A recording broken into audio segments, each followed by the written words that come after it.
At the beginning, we see our hero named Tauka Momori. He is being hurt and abused by his father, but all of that is only a memory, since he is sleeping on the way to his school trip. When he wakes up, he notices that his classmate, Ayaka Saogo, is being harassed by someone named Oyamata. He does not want to return her 18+ manga, and she is desperate to get it back. The popular students at school are laughing at all of this, while the rest of the students are simply trying not to exist, so that he does not bother them. The only normal people are the Takao sisters.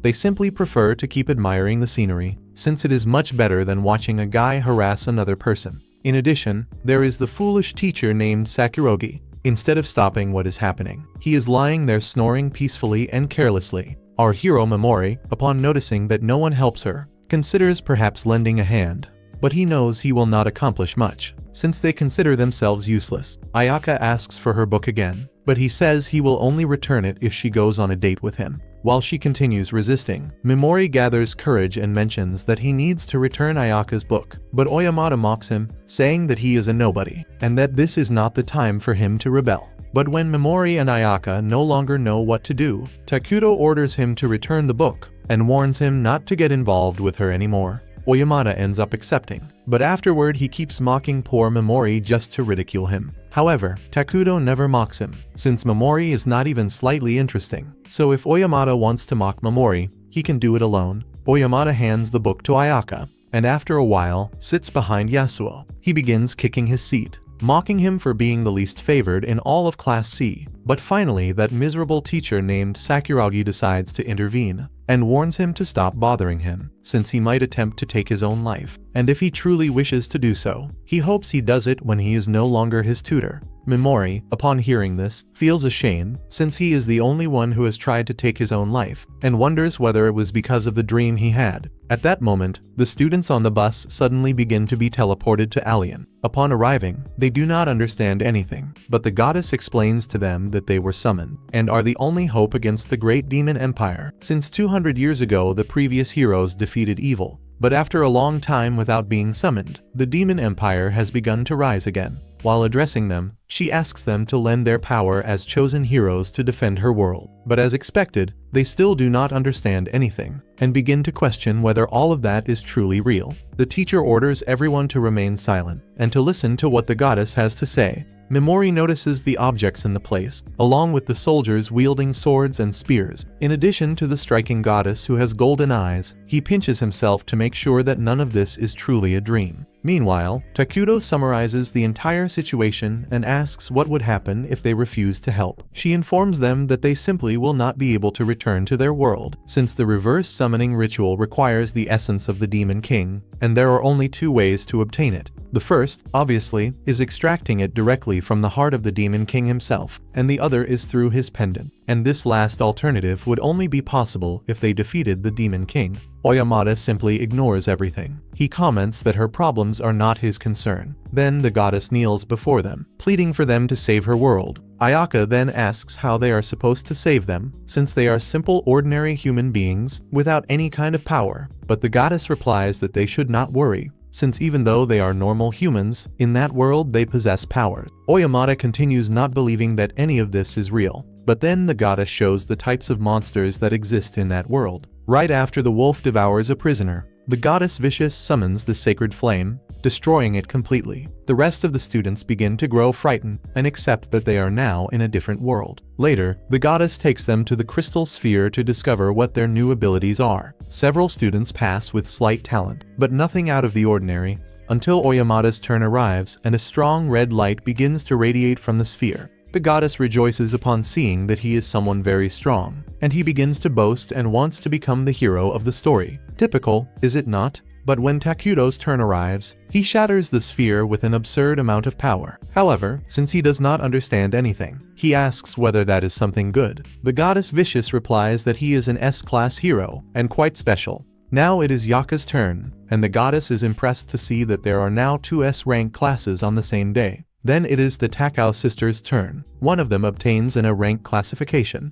and the other an S rank. Vicious is very excited, since she has witnessed the best vocation of her life. And after that it is our hero Momori's turn. Upon placing his hand on the sphere, he notices that his light is violet, and far less bright than the others. Vicious quickly ignores him, and promptly asks for the next one to step forward. Memori realizes that they are simply ignoring him, and in a change of scene he laments his life, since not even in another world has he managed to become someone decent. But his moment will come, just wait and see. Vicious says that he has the power of the Dark Hero, being the weakest of all. Yasuo becomes emotional, since he will finally stop being the worst in his class. Afterward, they learn how to open the menu to view their statistics, and when Memori does so, he becomes disappointed, since his are indeed quite low, in addition to him being an E-class hero, who possesses only a single skill, which is to inflict negative status effects and also some passive abilities. After that, the goddess comments about performing one final ritual, and orders Memori to step into the center. She explains that because he is a very low-ranking hero, he would only be a burden to the others. Therefore, it is tradition to eliminate them once and for all.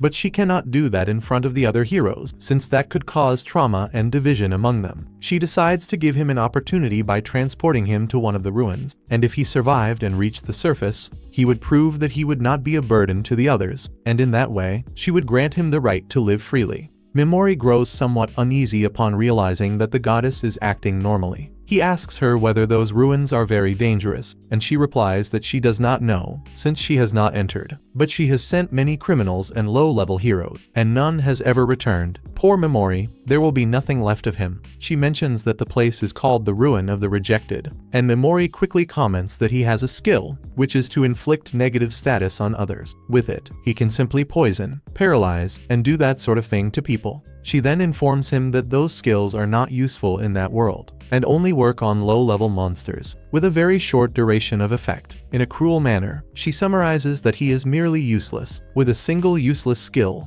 in addition to being an E-class, with very poor attributes, so that even if he leveled up, he would only improve by a small percentage. Memori feels discouraged, and questions the reason for his summoning and subsequent rejection. He is about to argue, but is interrupted by Takuto. He advises him to accept his situation, since he is an insignificant individual, incapable of changing anything. Everyone begins to mock his face, and he believes that things cannot get worse, and that is when Yasuo approaches him. Yasuo was worthless in the other world, so he thinks that now he will start helping him, just as he helped him in his previous world. But it is exactly the opposite. As expected, give power to a man, and you will see who he truly is. Yasuo begins to insult him for being an E-class hero, so Memori simply accepts his fate, and Vicious activates the ritual. She throws a leather pouch, mentioning that when they are summoned, they bring an included item, and his is a simple leather pouch, which contains a sphere inside. At that moment Ayaka intervenes and asks her to have mercy on Memori, since he is also one of their companions, but Vicious does not care at all. She quickly strikes her and leaves her unconscious, so that she does not interfere in her affairs. This situation alerts everyone, since if they ever become a burden like Memori, they will suffer the same fate. He grows upset and tries to paralyze her with his skill, but the goddess blocks it with great ease, mentioning that she possesses a dissipating barrier, which she keeps active at all times, that protects her from any type of negative effect, and she ends up mocking him even more, together with the other heroes. And Memori is quite frustrated with this entire situation, but there is not much he can do. And then Takuto quickly uses a Dragonic Buster, firing it toward the goddess, but afterward he apologizes to her, since he merely wished to test his new power. She asks him to be more careful in the future, and everyone begins to make fun of poor Memori. At that moment, the memory of his childhood comes to his mind, where he speaks with his other self, remembering that no matter how much he represses and tries to conceal it, he is not someone harmless. He wants everyone to see him that way, but he is not. And before being transported, he says to the goddess as his last words that she is a despicable goddess, and he hopes that one day he will defile her, in addition to promising that if he returns alive, he will make everyone pay dearly. And now in another place we see that he is inside a cave, trying to open his status menu, but he cannot do so, since there is not much visibility. He remembers that his pouch has a sphere that can glow if magic is applied to it. It then begins to shine, and before Memori can see what was there, he is almost attacked by a cave monster, but he manages to dodge, and then he begins to run desperately. While he cries in fear, he stumbles and finds himself face to face with the monster. Remembering everything he has gone through since he arrived, he He says that this is not fear, but rather frustration, and when he was accepting his end as a true useless person, he remembers the mockery his classmates made of him, and he shouts that he desires more power. It is then that he tries to paralyze the monster, but he is surprised to see that it actually worked, so he moves quickly, because he remembers what Vicious told him, since that magic lasts for a short period of time. At that moment he encounters another monster that wants to kill him, but when it is about to do so, he paralyzes it once again, and questions what is happening, since the goddess had told him that his ability was worthless, but it is actually being quite useful. But of course it does not compare to the rest of the magic in that world, and that is why he opens his menu, and he realizes that his mana is almost running out, since he used his magic against Vicious, and against the very monster he is facing. It is then that he poisons the creature, and discovers that his ability works that way, no matter what type of monster it is. He then wonders why on earth everyone wants to kill him, and then another minotaur appears who is about to attack him, but he begins to have a flashback, and remembers his father and how much he wanted to kill him. It is then that he says that he will stop being the main hero, and he will fight only to survive in this new world. Memori casts a paralysis spell on the monster, but no effect occurs, and the menu explains that he cannot cast the same technique on the same enemy. He then uses sleep and puts it to sleep, and immediately poisons it. But all of this comes at the cost of his life energy. He inflicts several negative effects at once, all in order to kill it, but this will certainly have consequences, which he will discover later. He is then very tired from the mana exhaustion, but suddenly a wave of monsters appears which he is willing to face, since he wants to see who will succumb first, whether it will be his mana or the monster's lives. So he quickly paralyzes the smaller creatures. But as his mana is about to be depleted, he feels that he is about to faint. Unexpectedly, he is surrounded by a large number of monsters, but he does not care about the remaining mana and continues paralyzing everyone who moves. But that is not enough, since more and more monsters keep appearing. They are about to reach him, and Memori reaches his psychological and physical limit. But even so, he decides to give his best, since he is a very persistent person. But fortunately, the creature he had previously poisoned ends up dying,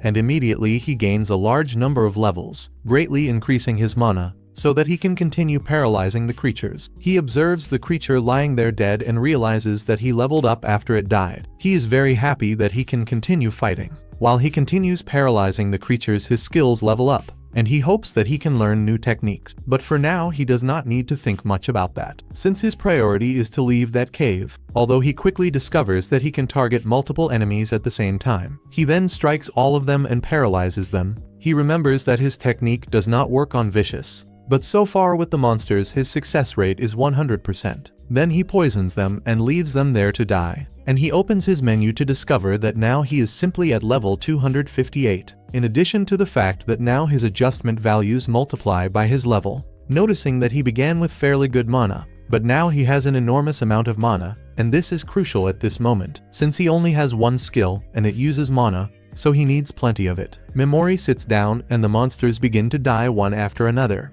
and quickly he begins to level up. He also uses his other sleep ability so that it can level up as well. He advanced at an extremely fast pace. He found the spot here very good for farming, but even so he cannot trust it or lower his guard, since his survival depends on his power. And as he strengthens it, he will be able to overcome everything that appears in his path. And at that moment he was about to attack the remaining monsters, but they begin to flee desperately in fear. So he takes the opportunity to grab his leather pouch and also go look for something to eat and drink. Later he finds other monsters that had killed several humans, but decides to avoid them, since he is very hungry. At that moment he remembers the first monsters that were cows and birds, so he returns to see whether he can eat one. Upon arriving, the effect of the poison had ended, but the monster's corpse remained extremely hard. But since he does not care at all, as he is very hungry, he simply tears out the creature's eye to eat. Unfortunately, that creature's body is entirely acidic. While he was lying on the ground thinking about what to do, he ended up noticing that his magical pouch had changed color. The purple part was growing, and he imbues it with magic to see what happens. Suddenly he felt that the pouch was a little heavier, and upon opening it he found a small snack and some dried meat. Although he had no idea what was happening, he also did not care, since he was starving. A short while later he continued paralyzing, poisoning everything that crossed his path, gaining many levels. But this saddens him, since he feels that he is committing acts unworthy of a human being. At that moment he remembers when he was a child. He longed to kill his own father, since he abused him daily. And if Memori had not killed him, it would probably have been his father who would kill him. However, thanks to his uncles who adopted him, he was able to live a life in a normal home. They taught him kindness and empathy for the suffering of others, and he truly believed that he could become that kind of person with them. But unfortunately, he cannot do that, since he feels nothing. The boy is as cold as stone. Not even guilt for having taken a life does he feel. At the same time, he himself felt fear, because in his mind everything still seemed normal, and after everything he feels relieved, since he finally accepted what he truly is. And after that, he walks through the cave and finds a flying eye. He eliminates it with great ease, since he has grown accustomed to his ability. But he notices that the environment is completely different from the beginning. He approaches a gem and imbues it with magic in order to open it. But upon doing so, he finds 2 dead heroes. Memori prays for their souls and checks their belongings. He ends up finding a pouch with magic stone, and decides to take it with him, since they may be quite useful on the surface. After having examined 25 rooms, he comes across one that absorbs a great deal of mana. When he manages to open it, he notices another hero, who died due to an injury, and upon checking his belongings once again, he finds a note in which it is revealed that he was also an adventurer. His name was Eiglin Barthard, the Great Sage, but many also knew him by his former name, Eiglin, the Dark Hero. And this makes Memori remember when the goddess proclaimed Yasuo as the Dark Hero. He continues reading the letter, which explains that Vicious sent him to that place, since she no longer needed him, and he had begun to become a nuisance, explaining what he needed in order to leave that place alive. Memori comments that Vicious claimed that the Great Demon Empire was evil, but she is far worse. But Memori does not care, since he is not very different from her, because he only desires revenge, and does not care much about that world, since in practice he will simply return cruelty with even greater cruelty. At that moment, he finds a book of forbidden arts, which contains recipes for medicines and magical tools. For that reason, he decides to take it with him, since it will be useful later. He also finds a scroll of forbidden magic, but he cannot read them. He takes them to see whether he can read them later, since perhaps that will be his best weapon against the accursed goddess. After that, he apologizes once again to the deceased, and upon opening the book, he finds a page where it warns him about the Soul Devourer. In a change of scene, Memori continues wandering through the cave, and finds a rather strange door. It might be able to lead him to the surface, but apparently he cannot open it unless he has the proper key. He begins to search to see what he can do, and then he opens his menu, and observes the statistics he obtained from all the monsters. He hopes that this will be enough to defeat that giant monster that is waiting there for him. He then goes to look for it, and he finds it quickly.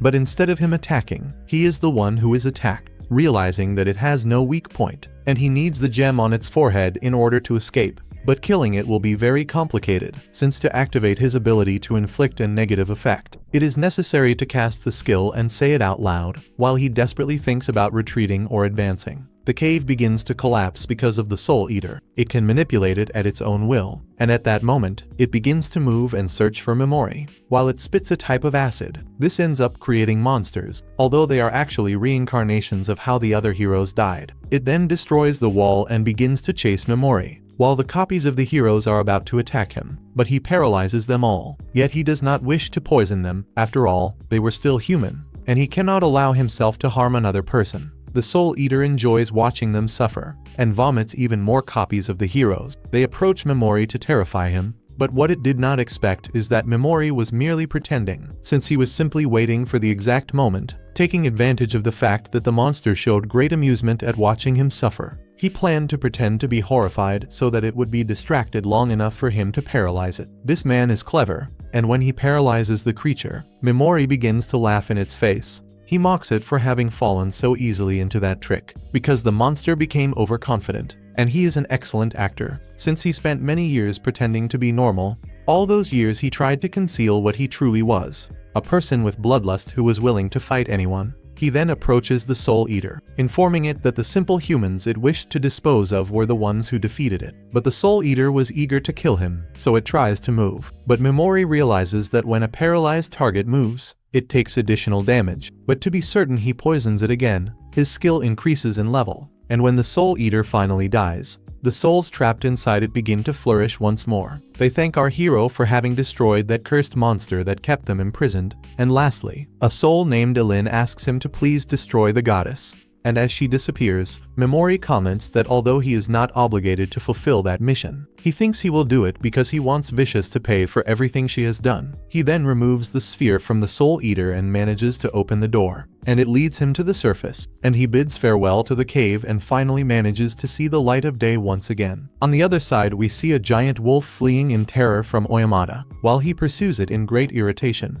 Elsewhere we have Takuto, easily eliminating a monster with his Dragonic Buster. He reaches level 18, and if he knew that Memori is already at level 1200 and something, he would be very surprised. He is laughing like a psychopath while annihilating all the monsters. And on the other side of the forest is Kobato. She feels that she is not capable of killing monsters, but Sagi with a malicious smile replies that if she does not do it, she will die. Furthermore, she warns her to stop calling her by her surname, since if she is doing it intentionally, she will make the girls in the class exclude her. Soon after, she changes the subject and says that since they went to that different world and are now classified by rank, it will not take long for people to begin dividing into factions, and when that happens, she wants the girl to join her group, emphasizing that she is rank B, and that a rank D like her cannot even dream of entering Kirihara's group. The Takao sisters are also inseparable, and she should not count on Ayaka either because in a certain way she will die. Kobato asks what she is talking about and Sagi replies that it does not matter, and in any case she should understand the situation she is in. If they manage to defeat the Demon Empire and return to their world, what they did in that place will not affect their return, and they may lose their place if they do not make an effort. She then touches her breasts and lets her know that although she seems useless, she can always have fun with those breasts. This entire situation is very strange, and she orders some girls to bring monsters that were captured, and orders Kobato to eliminate that creature so that she passes the test imposed by the goddess. Since in her group they help each other to become stronger, and it is better that she do it, otherwise she will end up like Memori. At that moment Kobato panics, and with few alternatives she eliminates that unpleasant creature. With that, she now becomes part of the girls' group. But as she falls to the ground, she remembers Memori and begins to feel very sad. She says that he was always someone very kind. And on the other side, we see Ayako waking up in an enormous bed. She remembers how the goddess gave her a hard punch in the stomach when she was worrying about poor Memori. Later, she goes to the goddess to question her about why she acted that way toward Memori.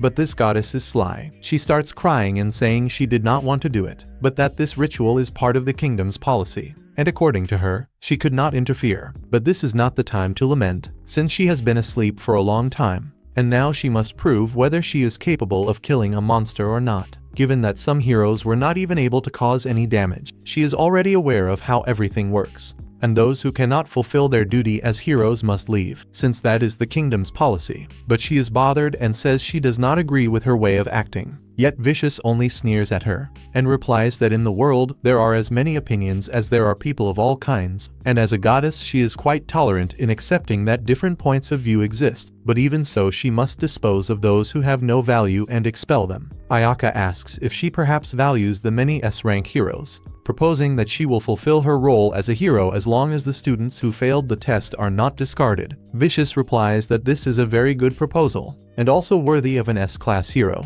She extends her hand as a sign of reconciliation, and apologizes for punching her in the stomach, but according to her she only did it to calm her down. Ayaka shakes her hand and leaves, but once outside she comments that the goddess was very cold. In a change of scene, a princess is seen fleeing desperately from mercenaries who are chasing her. She manages to escape, although one of them named Magats finds evidence of her passing. He shouts into the forest that although she hides her presence, she still does not know how to hide very well, and they will find her. At that moment a henchman named Giovanni asks if they can kill her, but Ashura replies that they should not rush. Meanwhile, he is doing a very weird Forte Nars dance, and he comments that they should take the opportunity for her to entertain them a little. The red-haired man replies that before that he needs to brand the truth into her soul with fire, and she will not be able to escape the group of sacred vigilantes. On the other side, Memori opens his menu and realizes that his most prominent stat is his mana, but now he needs to confirm whether he can cancel paralysis at will, just like poison, which he can try to make non-lethal to avoid killing people. But first he needs to test it on some monster. While searching for one, he remembers that he needs a sword, or someone to serve as a frontline tank. At that moment he comes across some small slimes that are attacking another much smaller one. Memori watches it with some sadness because it is about to die, and thinks it is similar to him. But the small slime fights for its life and pushes them all away, leading Memori to intervene. He paralyzes them and poisons most of them, but without lethality. He did this to test whether he can cancel the negative effect. And after checking them all, he releases them and orders the remaining slimes to leave. But the small slime remains before him. It is still affected by paralysis. And Memori approaches to apologize for not intervening sooner. But he really enjoyed seeing it face the others. Then he removes the paralysis and says goodbye to it. But the small slime follows him. He thinks he will probably have to accept it, since it is also an outcast just like he was. On the other side we see the princess, who is very tired from running so much. But she still senses the presence of the hunters, so she must continue. Meanwhile, Memori has befriended this little slime. He asks it to be his eyes at his back and watch his rear guard, and at that moment he continues reading a book by Anlin. He notices that there is a forbidden technique to strengthen monsters, and it even explains how to strengthen slimes. So he comments to the wandering slime that all of this is just a simple personal revenge, that it will have to endure his ego. But the little slime does not mind, so he becomes very happy and calls it Little Pigamaru. I will just call him Piggy to make it easier. The slime Piggy rejoices at his new name, and Memori begins to think about what he can do to take revenge on that goddess. On the other side we see the princess still running, but they are getting closer and closer to her. Then she uses the grace of the spirits, covering her body with a magnificent armor. But the sacred vigilantes mistakenly run into poor Memori, and decide to rob him, since he is right there. But Magats wants to kill him, because he has never tested his dagger on a living person, and thinks about taking this opportunity to wound someone. Sarash does not show much interest, but says to do it quickly, since the princess must be about to lose her strength, and that is their main objective. Ashura also shows little interest in the boy, as he is only interested in disrespecting the poor elf, whom they intend to mistreat for a long time. And at that moment they begin arguing about who will harass her first. But Memori tries to discreetly escape, although he is discovered, and Magats threatens him, saying he will kill him. Memori panics and begs for forgiveness, but they do not care at all about our hero Memori's life. They only want to test themselves, and the boy will put up quite a resistance before they continue with their business. The confident Magats advances toward him, but Memori paralyzes them all and rejoices upon seeing that his ability also works on humans. He then thinks that only that goddess must be an exception, and at that moment he says those people are despicable. He did not intend to eliminate them, but since they are scum, it is an eye for an eye and a tooth for a tooth, and they are very afraid.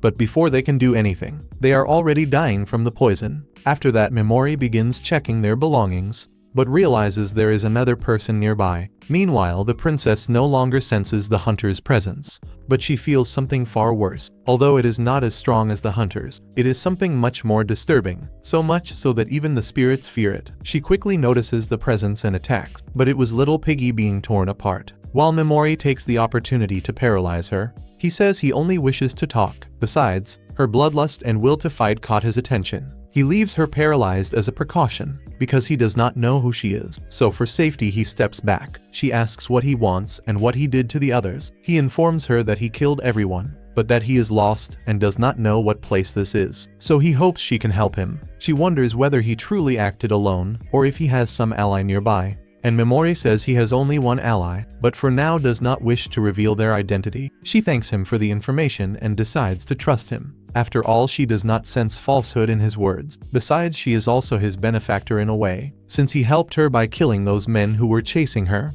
Memori grants her a bit of trust, but he does not wish to talk much about it, and prefers that she not ask too many questions. This ends up pleasing the princess, and in a way important information begins to be revealed. After some time the paralysis wears off, and Memori shows her the writings from earlier. He cannot understand them and asks if she can read it. Upon seeing it, the elf comments that it is a very ancient scroll, specifically a very peculiar variant, but unfortunately she cannot read it, so Memori puts it away, depressed, and thinks he will have to figure it out the hard way. But suddenly she says she knows someone who might understand its meaning, the Witch of Taboos, who possesses forbidden knowledge, and because of that she is considered very dangerous, which is why she was expelled from her homeland. Now she is in the land of the golden-eyed monsters, that is, the heart of the continent. Memori is surprised to hear the name and thanks her for the information, but she says that with this simple information, it is enough to settle her debt. However, Memori replies that it is more than enough, and comments that it is better they part ways at once,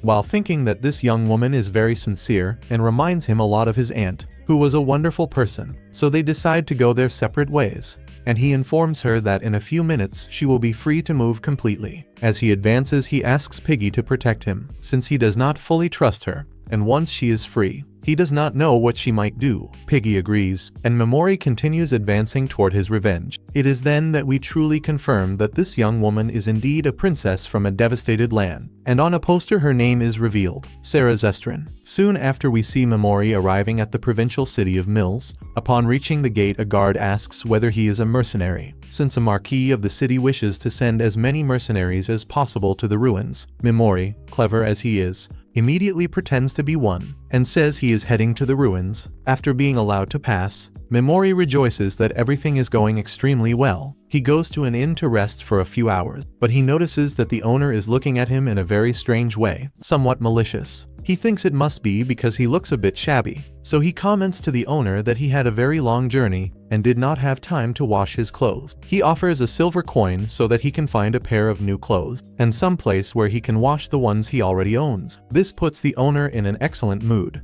and asks him to follow him. At that moment, he asks what his name is, and at that moment he realizes the power of capitalism and lies by saying that his name is Head School. And after being taken to his room and changing clothes, he strolls through the city at night, observing that they have the typical Western fantasy shops. But suddenly he finds an adventurers guild, and when he is about to enter, his stomach growls, and he thinks that it was already time to finish the reconnaissance. And then he goes to a tavern, and while he eats, he observes how people amuse themselves with one another, thinking that it is a very good place to obtain information. At that moment, he hears some individuals talking about the strongest armies of the other countries. Someone gives the opinion that the strongest is the brilliant brigade of the Mad Empress Falcon. They are famous for remaining undefeated. And the other comments that it is the Order of the White Wolves, which is located in the north of the Kingdom of Magar, while another states that the strongest in fact are the Black Dragon Knights of the Empire of Baxos. They were capable of annihilating the Sacred Empire of Nia,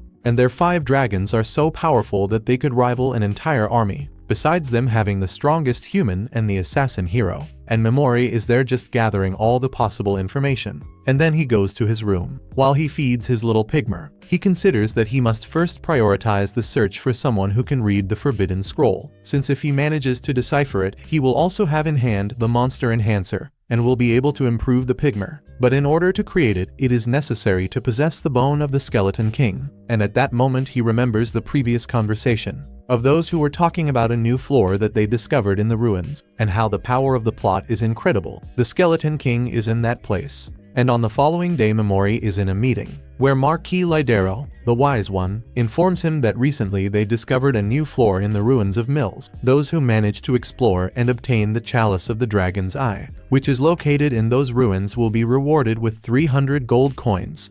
Besides that, they also think about paying for any other treasure that is found in the place. In addition, he also warns them that they are free to keep any material that the monsters drop. Memori is happy to know that he will be able to keep the Skeleton King's drops, and everyone begins to prepare to register for the expedition to the ruins. At that moment, he notices that an individual was harassing a young woman. The blonde comments that he remembers a certain paladin captain from a nation that he knows, and the people upon hearing him are surprised, thinking that it is the fugitive. This person shows that she does not understand what is being said, and with disdain she warns that she does not remember having met him before. The blonde individual comments that he is tired of being ignored and mistreated, and for that very reason he remembers her face very well, not to mention that he remembers her breasts very well too. Then he begins to bother her, saying that she is the captain of the country who is known as the Elf, the Night Princess. She may deceive everyone, but he knows very well that without a doubt she is Sarah Zestrin. At that moment he removes her hood,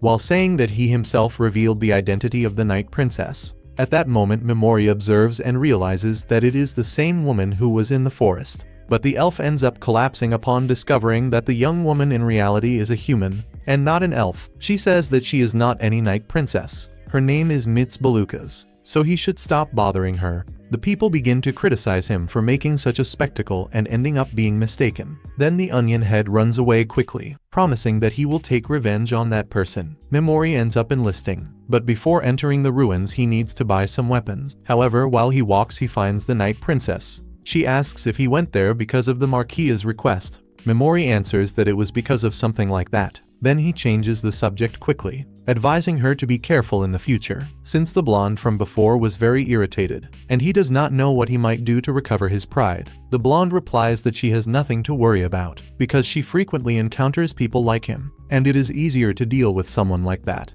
because that way they quickly go away. Memori realizes that the young woman does not like to relate to anyone, so he takes the opportunity to ask for help, since he needs advice in order to buy equipment to explore the ruins, and he does not wish to be deceived. Cirrus considers the idea excellent, since she needs funds to continue with her journey, and for that reason both shake hands with their false names, Memori with his name Hatskull, and Cirrus with her name Mitsbalukas. After that they go to buy equipment, and Memori fulfills his part of the agreement, paying her for helping him. But she says that it is a little too much for what she helped with. This puts her in a somewhat delicate moral situation. Memori then calculates that he saved more or less 3 silver coins, so she does not need to worry about anything. She ends up accepting, grateful. But when she is about to leave, she ends up stumbling, and Memori catches her, and realizes that she has enormous dark circles under her eyes. It seems that she has gone days without sleeping, and he asks if she is well. She replies that she truly has not been able to sleep comfortably for a few days, but there is no reason for him to worry about her,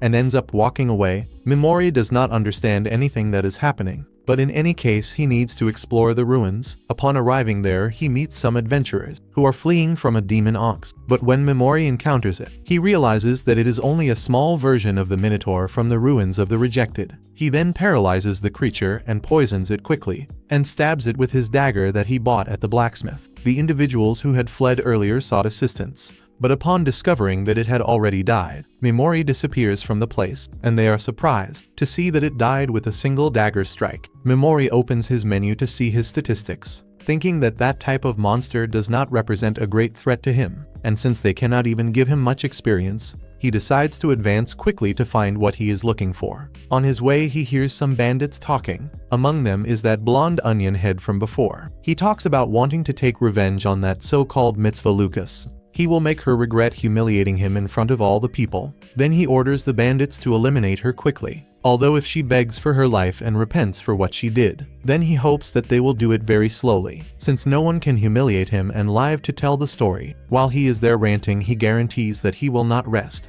until he sees the young woman's face twist in pain. Poor girl, she did nothing at all. When they finish with her, he thinks about using her as bait, so that the monsters devour her beautiful body. And this guy is literally mentally disturbed. The bandits do not care at all about the way he intends to get rid of her. They only want to have a little fun before doing it. And you know very well what I am talking about. And on the other hand, Memori continues listening to this entire conversation, and approaches to say that they are nothing but idiots. They become agitated upon seeing that they were being spied on, and the blonde onion head orders them to finish it quickly, since no one will notice, given that many people usually die daily in those ruins. And Memori pretends to apologize to them, but the onion head mocks him and advances in his direction, although he does not represent any threat to Memori, who paralyzes and poisons them, making them realize that eliminating individuals as cruel as them has always seemed very pleasurable to Memori. The blonde onion head tells him that once he gets out of that state, he intends to wipe him out completely, but Memori begins to laugh and calls some monsters to devour him alive. While he continues on his way, he observes that he only needs to descend one more floor, but seeing that he has already advanced a lot, he decides to rest a little to recover his strength. After resting for about 3 hours, he thanks Pigmaru for having stood guard,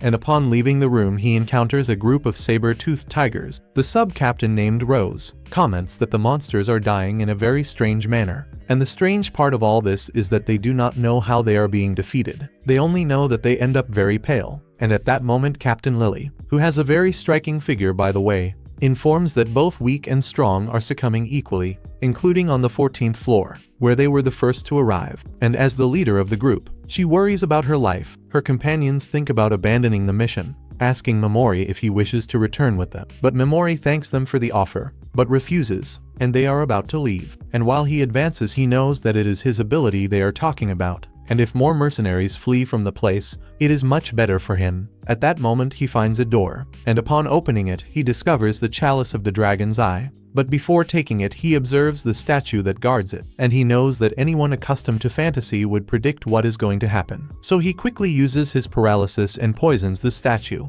and the statue wanted to catch him by surprise, but the opposite ended up happening. He was the one who caught the statue first. Memori then takes the chalice, and the dragon ends up being shattered, and when he was about to leave, he encounters Mitz Balukas. She says that she only took a short nap, and he already took the chalice. Memori then mentions that if she wishes she can deliver it, so he goes there and hands the chalice to her. But Balukas cannot believe what is happening, and asks if he desires something in return, since 300 gold coins is a great amount, and she cannot stain her honor in that manner. But Memori replies that he wants nothing, and he advises her to rest, for her body is at its limit. And when he was about to depart, he thinks to himself that his persona, Hetskal, is a very kind man, especially with a beautiful woman, right? But then he comments that this is not his objective. He is not interested in that chalice or anything like that. He is searching for a specific monster. Only the ruins task coincided with his arrival. Balukas thinks that this was the last floor of the ruins, but seeing that Memori does not accept anything, she asks if, at least, she can be his bodyguard,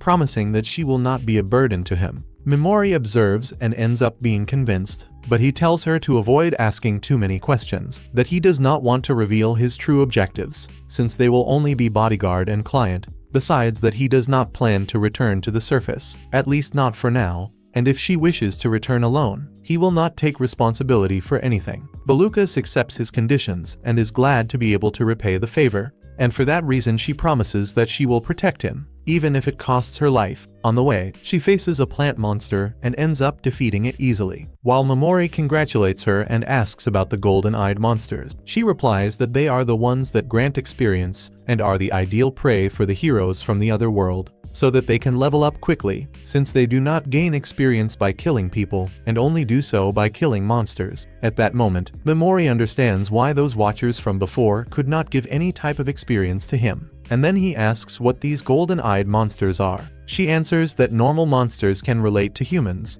while the golden-eyed ones, according to legend, the Demon King radiates a special energy called Demon King Essence. That energy transforms them into those golden eyes, and at the same time releases a more violent instinct within them. And for some reason he ends up remembering Takuto, because his power radiates a golden aura, and it must be a sign of something. Later they continue on their path, and upon entering a room, she informs that she senses the presence of a monster, although it is not strong enough to be right near them. Memori then presents Pigmaru and says that this is his companion, and it is very likely that she must be sensing his presence. He asks the girl to rest, but she refuses. But Memori asks that she at least lie down, and she ends up giving in. When she does so, he takes the opportunity to use his sleep magic and make her sleep. But at that moment Balukas' appearance ends up disappearing, revealing that she was in truth Knight Sarah's Ashran. Perhaps she did not wish to sleep in order not to reveal her true form. And meanwhile we see the Black Dragon Knights, who come across the belongings of the Sacred Guardian. They realize that there was no combat, and question who was responsible for all of this.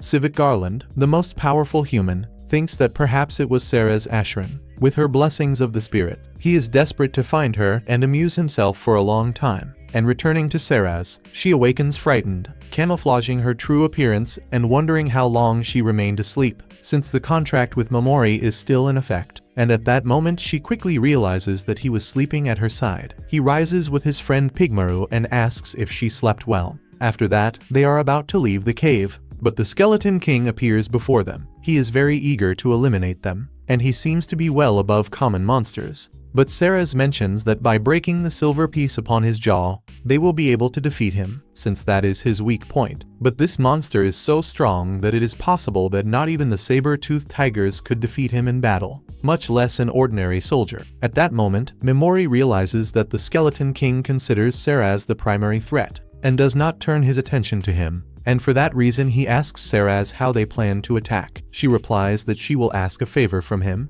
given that she is about to use a somewhat unusual power, which is capable of enhancing her physical abilities. In addition to creating a somewhat unusual object, she would like him to keep this small secret, if possible, so that there will be no inconveniences in the future. She is forced to do it, because this monster is very strong, and it exceeded all her expectations, so she advises fleeing, for she does not know if she will be able to protect him completely. But before she finished her speech, the Skeleton King had already attacked, and Memori paralyzes him with great ease, and as usual, he poisons him. Seraz does not understand how he is able to defeat that in the blink of an eye. And after that, Memori finds the artifact he was looking for. He comments to Seraz that when they return to the surface, he will properly answer what is possible. Seraz asks if by any chance her face betrayed her. Then Pigmaru signals for him to stop and head to a certain point. When Memori reaches that place, he discovers a kind of magical cloth, with a symbol in the middle, and upon opening it, he finds an egg. He asks Pigmaru if he wants him to take it with him, and he agrees, and Memori decides to return to the surface. On the other side, the supposed heroes from the other world are fleeing from some skeleton knights. One of them is called Sakura, who cries for having lost her hand in battle, and her friend says that she should not worry, and tries to comfort her with the possibility of the goddess being able to heal it. But at that moment, they are about to be attacked by a skeleton. But Ayaka, who is near them, tries to defend them, but she does not know what to do with that large club. And suddenly, Oamada and Takuto appear, and end up destroying it with great ease. Ayaka protects the girls from the explosion, and Takuto comments that the skeletons are strong, but he finally reached level 24. But if he knew the level Memori is at, I think he would not celebrate much. At least, he is more powerful than those skeletons. That is already something, right?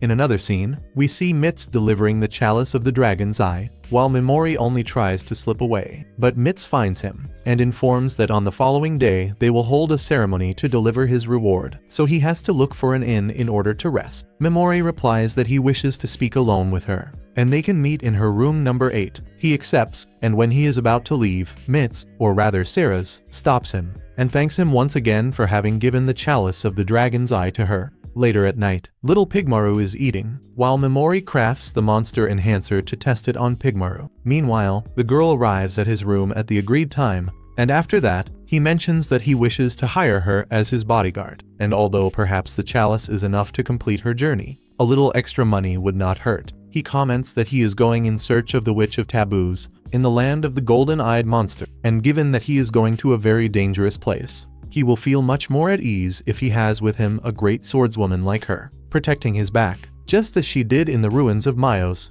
and he has thought a great deal about hiring a warrior for his safety, and she would be the perfect option for that position. Mitz replies that she is heading to the Duchy of Ionado, and passing through his destination would be very practical. However, she is about to refuse, when Memori stops her, telling her that she does not need to decide immediately. And at that moment, he looks for a way to convince her, and with a small play on words, he ends up calling her Seraz. She does not react immediately, but when she does, she realizes that it is too late, since Memori has already discovered everything. He says that he used his ability in the ruins to make her sleep, and after that he ended up discovering everything, and he told her all of this because traveling together while hiding her identity would be a great problem, since she would not be able to sleep peacefully, and if she did not sleep, she would not be able to perform in combat as she should. Seraz uses her spirit power to conceal her identity, but she pays them with her desire to sleep all the time, since when she sleeps, the spirit power disappears. That is the reason why the sacred guardians were pursuing her,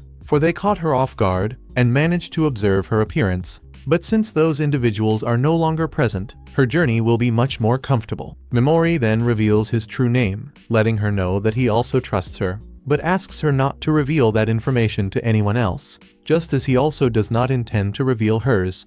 And soon after, they shake hands and establish a new agreement. Memori makes his payment in advance, and Seraz is surprised when she sees it, since that gem belongs to a blue dragon. And Memori remembers that he obtained that gem from the skeletons in the caves, and asks if by any chance they are valuable. She replies that yes, they are quite valuable, since they are generated only by legendary blue-eyed dragons, and they rarely circulate in the general market. Its value exceeds the reward of the chalice of the dragon's eye. Seraz refuses to receive a payment as high as that, and returns the gem to Memori, but he throws it back to her, mentioning that it is a fair agreement for being his bodyguard. If she wants to throw it away, she can do that, because it is hers, but he definitely will not take it back. He changes the subject, saying that she should call him by his name Hatskull, while he will continue calling her Mitz Balukas. Seraz ends up accepting, but tells him that there is something she did not tell, the reason why she is a fugitive. But Memori is not very interested in knowing about her past, because as her employer,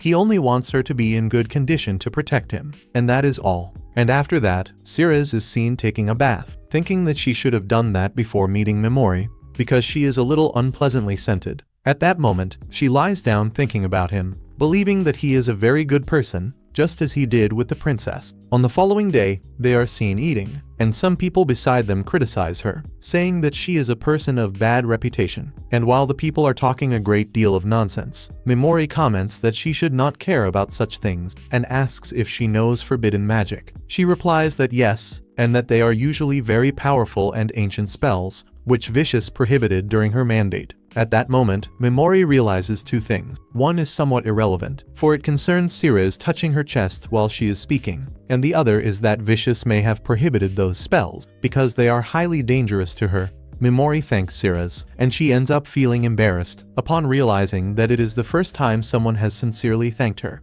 After that, they say goodbye, and agree to meet at the entrance of the establishment a few hours later. Ceres then goes to the city while Memori heads to the forest, to test once and for all the enhancement experience. On the other side, Ceres is at the ceremony, with a not very pleasant facial expression. One of the masters enters in order to test the authenticity of the dragon chalice. He is a master of illusions, and can discover if Ceres is performing any. In another scene, we see Vicious, who is in the castle together with Ayaka. She asks what will happen to her friend Sakura, and she replies that she should not worry, for she will heal her with her miraculous cure. But she remembers that she only does so because Sakura is a Class B hero, and she is very useful. At that moment, she asks if she does not want to join Kirihara's group, for she observed that her selfishness greatly disturbs the harmony of Class C2. But she remembers Takuto's coldness and his team, and says that she will not be able to form a team with them at the moment. But Vicious begins to dramatize, almost crying, blaming herself, for her selfishness is attributed to her,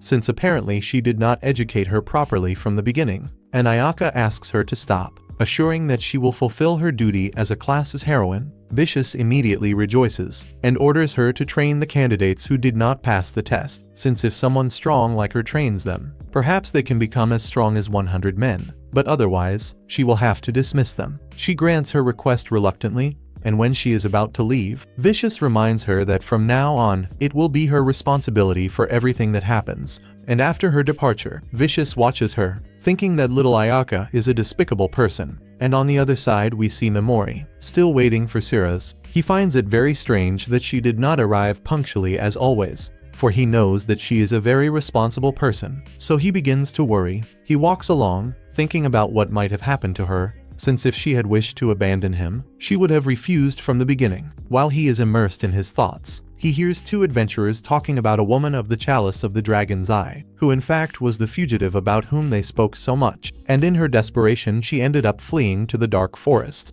Memori is surprised to hear this, but before he could do anything, he observes something that occurred in the sky. There are several black dragon knights searching for something, and indeed we see them initiating a pursuit. They go all out in search of Ceres, but she manages to evade and uses her swordsmanship to finish one of them. Another dragon goes against her, but she is formidable and ends up giving them a beating. At that moment, she realized that they were only ordinary soldiers and ran directly toward the main instigator, Sub-Captain Orban of the Five Dragon. He informed that he would kill her once and for all. And Ceres thinks that everything is very strange since she cannot use all of her spirit magic, because the illusionist mage disoriented her spirit of light. They then begin to fight intensely, while Ceres asks why he wants to eliminate her, since she knows that the black dragons only wanted her alive. Orban replies that he cannot reveal that, because the squad has extremely secret orders. At that moment, he observes Ceres's body, and while he admires her, he says that he will protect her, but only after fulfilling his objectives. Ceres knows that she cannot defeat him without the grace of the spirits, but she ends up falling,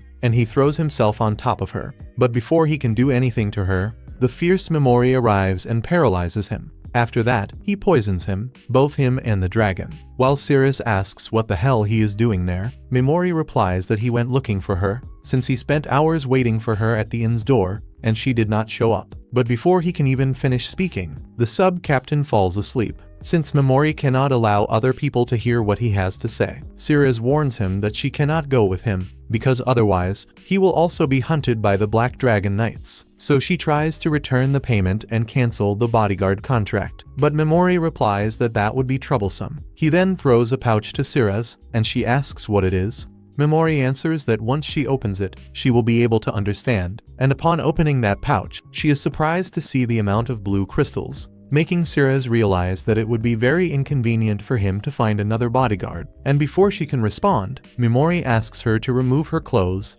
and then tells her not to misunderstand things. This is simply so that people will not recognize her. I was already thinking that he wanted to do something else with her. But anyway, Memori proposes that she continue traveling with him, and thus they can ask the Witch of Taboos to help her, making it less likely that they will find her, since no one knows where she is. Ceres feels embarrassed when asking him why he would risk so much for her. Memori replies that she reminds him of a certain person he knows, and although they do not look alike nor share the same personality, nor anything of the sort, even so, she has an aura very similar to that of his aunt. And if he were to leave her there abandoned in the midst of danger, it would be as if he were abandoning his own aunt. At that moment, Memori realizes that the Black Dragon has died, but he did not level up. Then he observes the knight who is paralyzed, and partially cancels the negative effects on his head, in order to obtain some information about the Black Knights. He awakens and finds his body poisoned and in great pain, and Memori mentions that he will free him from his punishment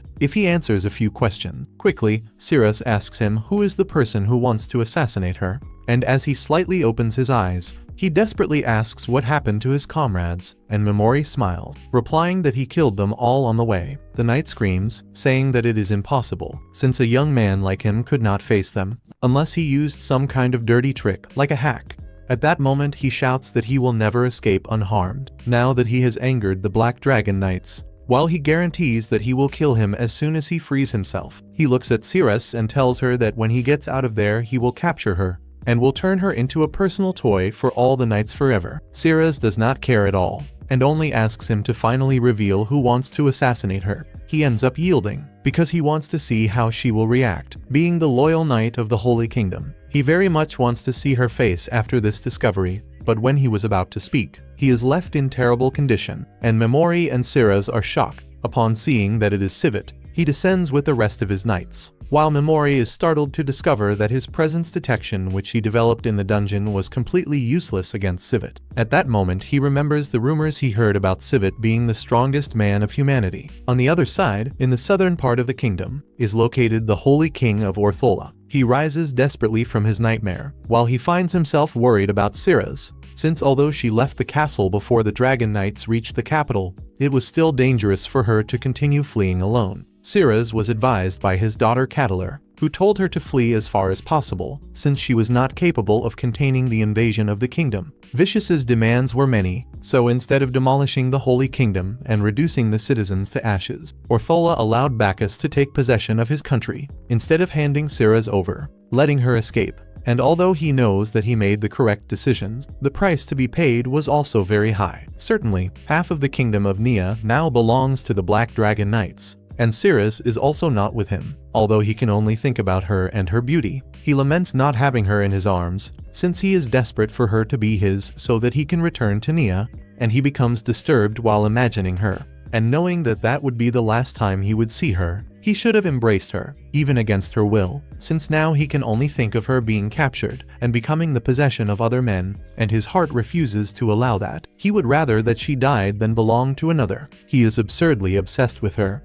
And in another scene change we see Urban stating that the reason he seeks her is because the king ordered her assassination. Ceres is somewhat shaken upon hearing this, and he informs that the elder offered all his riches and that they should listen to his requests and follow his orders to the letter. He asks Civet what they should do with her, since it was said that they could treat her however they wished, and once they had captured her, he proposes delivering her first to his soldiers before killing her, since in that way they can raise their morale so that they feel proud of a job well done. But Urban says that this will be impossible, because Ortoria gave the order that they deliver the corpse with her purity intact. He even made it known that he would immediately discover if she had been dishonored by any other man. Sirius tells them to stop and shouts for them to stop saying idiocy, because there is no way that the kind king of Ortoria would say something like that. Civet comments that he will give her the opportunity to live provided that she wins a duel. He is very eager to prove the grace of the spirits by himself, or so he thought, since now he has seen the boy who is at her side, and he is far more interested in him now. He observes Memori and asks who the hell he is.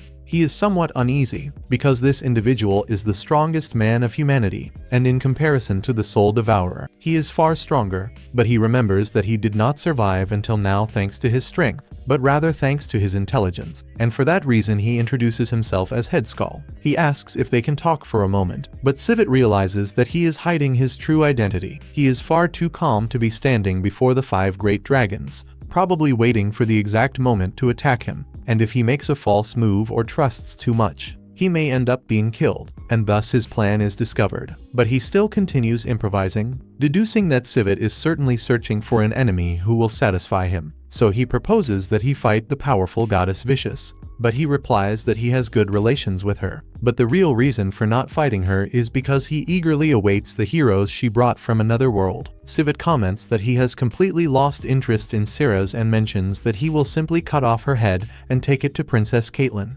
revealing that the invasion occurred because the king did not wish to hand her over at first, preferring that she flee, and Memori observes that they are about to act, so he decides to take a risk, proposing to him that he allow a duel with him, so that in this way he may fight him to the death, so that perhaps he may find someone who can entertain him. Because as previously stated, those blessed by Vicious reach their maximum strength quickly, revealing that his real name is Memori Tauka, a hero from another world brought by Vicious. They are surprised upon hearing him and Civet rejoices, since his instinct was correct. That is why he asks what they are doing in that place instead of being with the goddess, and Memori responds that his case is quite peculiar, since he acts independently, yet still carries the goddess's blessing with him. Civet says that he seems very interesting, since this is a very special case, and he asks what he wishes to do and what he gains from this duel. Memori requests an extension, and what he will obtain will be death, since once he becomes far stronger than him, he will kill that despicable goddess once and for all.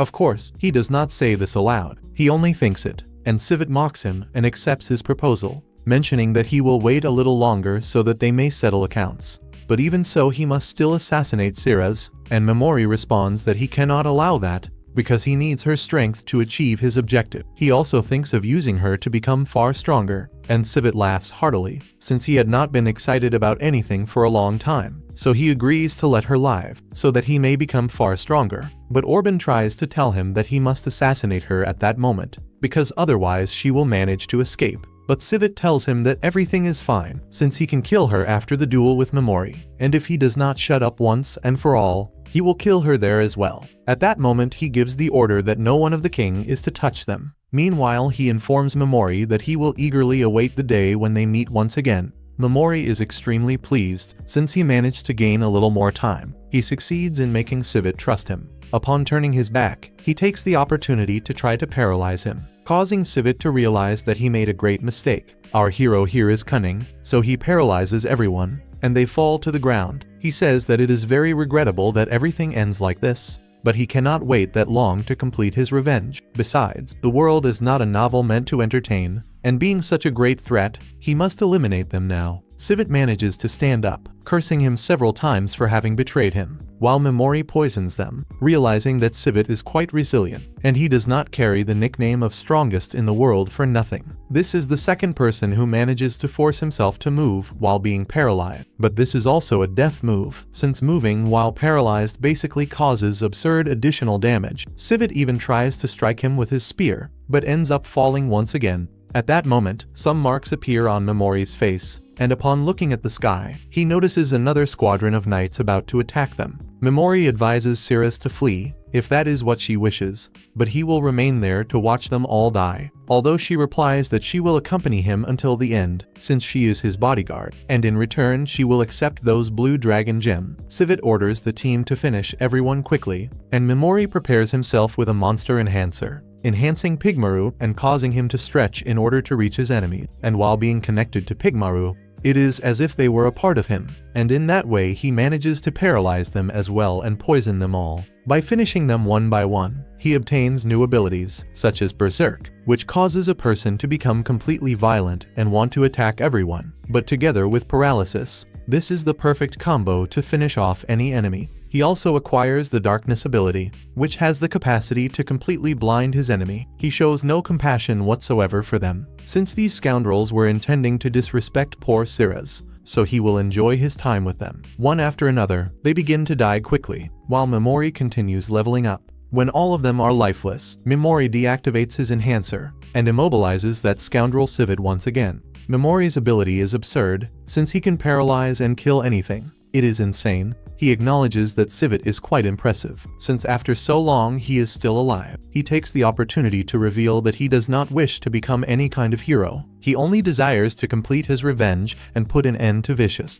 After that, they clean the entire place and change clothes, thanking him for having helped her, in addition to him being very kind to her at all times. But she asks him to be very careful with the hero killer, since he might be even stronger than Civet. But Memori remembers that he dealt with him a few days ago, and in another scene we see Ayaka, who is discouraged upon seeing that she still does not possess any unique ability. But then, out of nowhere, Nyanten Kikapashi approaches her. She is a follower of Vicious and is there on her behalf, but Oyamada informs that he will not receive orders from an insignificant person like her. It is then that Nyanten quickly drives her claws in and ends up leaving him there collapsed, striking the ground. She informs the others that, if they do not follow her orders, they will meet the same fate, and comments that now it is time to depart. Meanwhile, Memori prepares to begin his journey, mentioning that he will deal with anyone who wishes to prevent his revenge. Ceres kneels before him, assuring that he may use her as he wishes, since he saved her life numerous times, and she wants to repay her debt.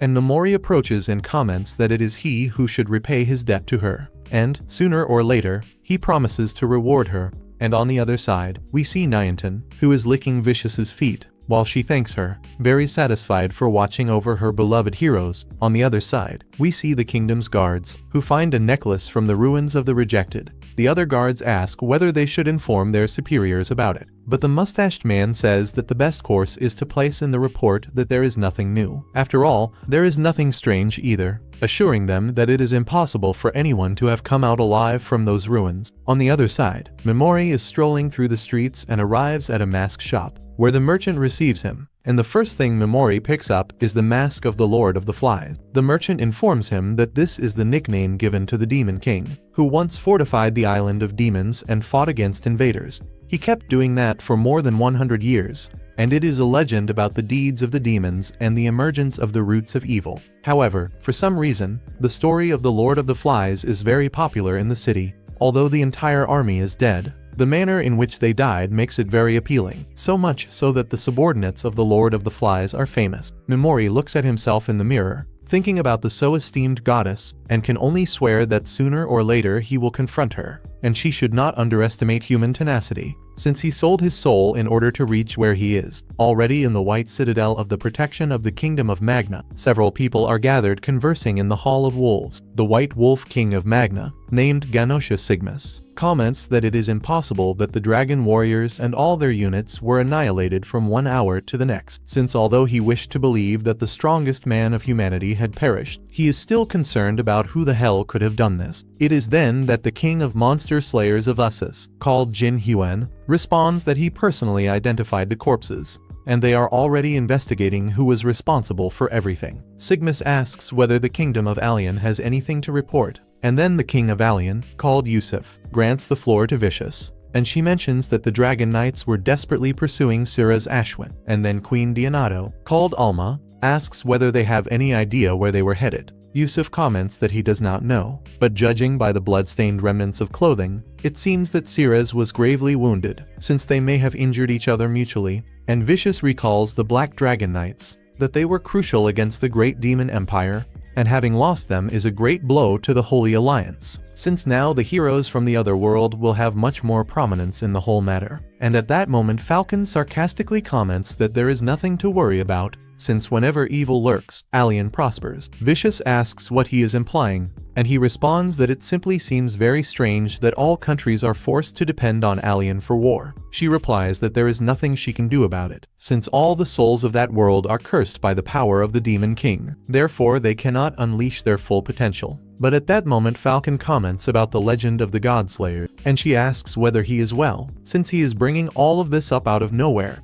At that moment, Falcon changes the subject and apologizes for having interrupted, while Sigmus once again asks whether the death of the Black Knights was truly caused by Sira's Ashwin. But at that moment a subordinate approaches, commenting that in USA, there are people who claim to be the assassins of the Black Dragon Knight. They say that they are users of Ashen's cursed magic. On the other side we see Momori and Sirez in the city of Moonroy. They are preparing to travel toward the land of the golden-eyed monsters, which lies to the north. Momori carefully observes to see whether they are being pursued. Then he hears screams coming from the Colosseum. Sirez comments that this is the bloody sporting Colosseum, where slaves and mercenaries kill each other. The fighters are recognized as bloodthirsty, and upon winning duels they receive great rewards, just like the gladiators of ancient Rome. The Colosseum is run by the Duke and the Mercenaries Guild, although now it is considered entertainment for the masses. At the beginning it was where mercenaries recruited members, but now it is not anymore. After that they secure a decent inn, and Sirez proposes that Momori request only one room in order to save money. He remembers that he is a man, and she blushes, mentioning that she has no problem with that, and they can rent just one room and everything will be fine. Later they go to a tavern, eating something and listening to rumors from other people.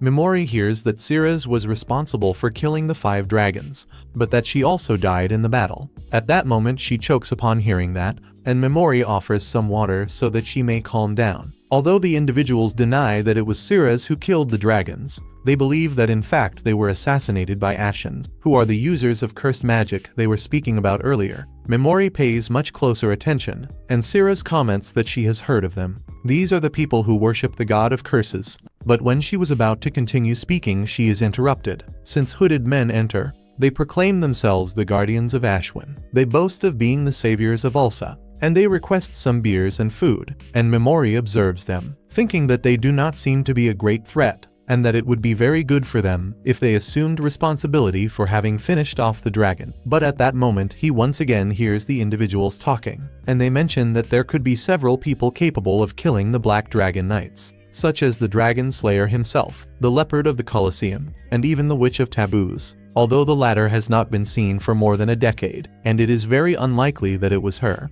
But in the capital there is a person who claims to know her, and at that moment Momori approaches them, asking whether they can tell him more about it. In exchange he offers 2 drinks and a plate of food, and because of that they happily agree to speak. They reveal that the person who claims to know the Witch of Taboos is the Leopard of the Colosseum, and if he speaks with Duke Swan, who governs the Colosseum, he will probably allow him to speak with her. But then the men say that he is very lucky, since she has just entered the tavern. They say that she is the most bloodthirsty person in the entire region. She is called Eve Speed. After that, Momori immediately approaches her and invites her to something, commenting that he wishes to meet her, because he has heard many admirable rumors about her. But she tells him to get straight to the point, since she is honestly not there for being the most bloodthirsty in the city. Momori comments that she is very clever, and directly asks whether she knows where to find the Witch of Taboos. She responds that those are only rumors, although she has gone to the land of the golden monsters, and never found the witch. In other words, she knows nothing.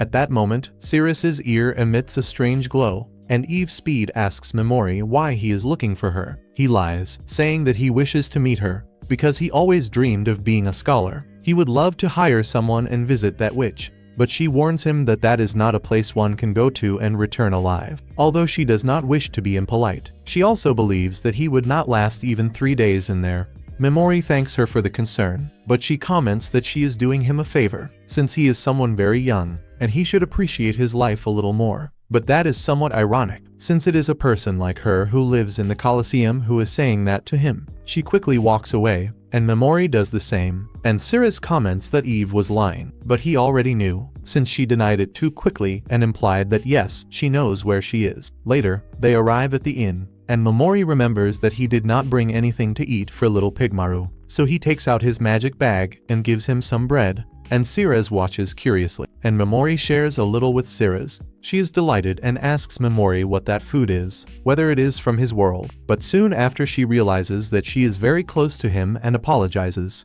And Memori confirms that yes, it is from another world, and although he wishes he had more, he very much doubts that he can create something similar. She takes the bread's wrapper and becomes enchanted by the simple transparent bag, while Memori stares, saying that this is something from his world, and that is the only reason why she is so attracted to it. So he ends up changing the subject, and remembers that he must think of a strategy to advance his plans, since they need to know where the Witch of Taboos is. Ceres proposes that he speak with Eve once more, and Memori begins to think of a way to convince her. He wonders whether it could be through money, since she is a person who lives in the Colosseum, so she must pay for her freedom and needs an absurd amount of money. And on the other side we observe Eve meeting with the little dark elf, to whom she promises that soon she will be able to remove her from that place. Returning once again to Memori, Ceres is practicing her magic while he watches her. Thinking that every time he sees her transformation he remembers the superpowered girls, he then observes that her swordsmanship is perfect, and realizes why Civet wanted to fight her so desperately. Ceres finishes practicing,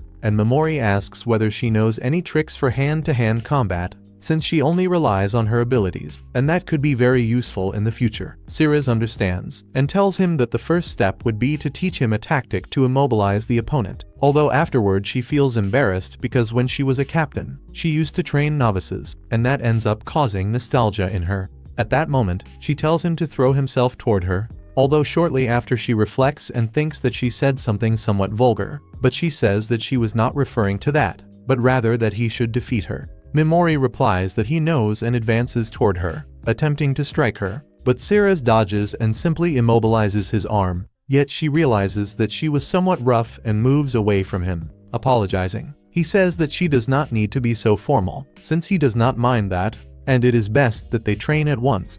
After quite some time, Ceres is washing some clothes, when suddenly she begins to smell Memori's clothes, but shortly afterward she feels embarrassed, since she did that without realizing it. And at that moment Memori appears behind her, and she is startled, thinking that she was discovered, saying that she was only washing clothes. Later, she goes to sleep, while Memori watches her, considering that she is a charming person. From head to toe, she is desperately trying to become his sword, and he must thank her for that. At that moment, Ceres awakens, and upon seeing Memori awake, offers some medicinal herbs to help him sleep. She then shows a bit of boldness and encourages him. If we may put it that way, I did not expect her to do that. But in any case, she says that she was not implying anything strange, but I will tell you that she is definitely quite interested in him. And at that moment, Memori remembers something that is in his bag. It turns out that he had some tea from his former world, so he prepares some and offers it to Ceres. She takes those medicinal herbs that leave you somewhat stimulated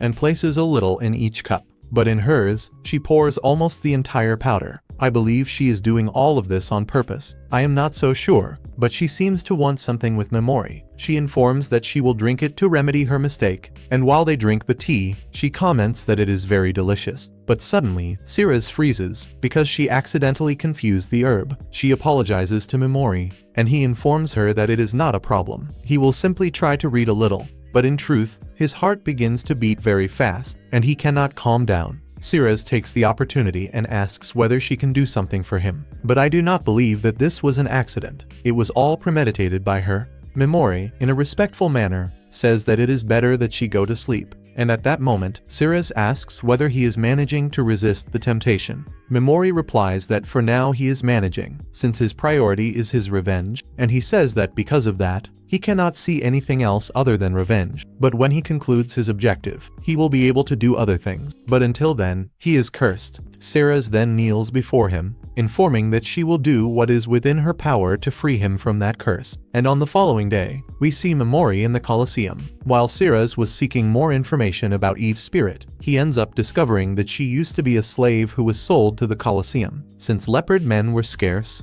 and she would probably become a center of attention. And she did. She has not lost a single match in 3 years, but the following day would be her last fight, since she must have enough to buy her freedom. so negotiating with her by offering money apparently is not very effective. But Ceres discovered something very important. 2 years ago, she already had enough money to buy her freedom. In truth, she is saving in order to buy the freedom of another person, that little dark elf. What is truly disturbing is that all the bloodthirsty ones die in their final matches, and they say that this is because the Duke manipulates things for the champions. This moves Memori, since this is the true opportunity to obtain what he desires. Eve is an undefeated and very popular champion. It is to be expected that they would want to eliminate her and make room for a new generation, so they must act to prevent that. Although Ceres thought that they would wait until the following day, but Memori does not intend to wait patiently. So, later at night, Memori follows Eve, but she notices and orders him to leave where he is. He approaches to try to speak with her, but upon seeing him, she once again says that she does not know where the Witch of Taboos is.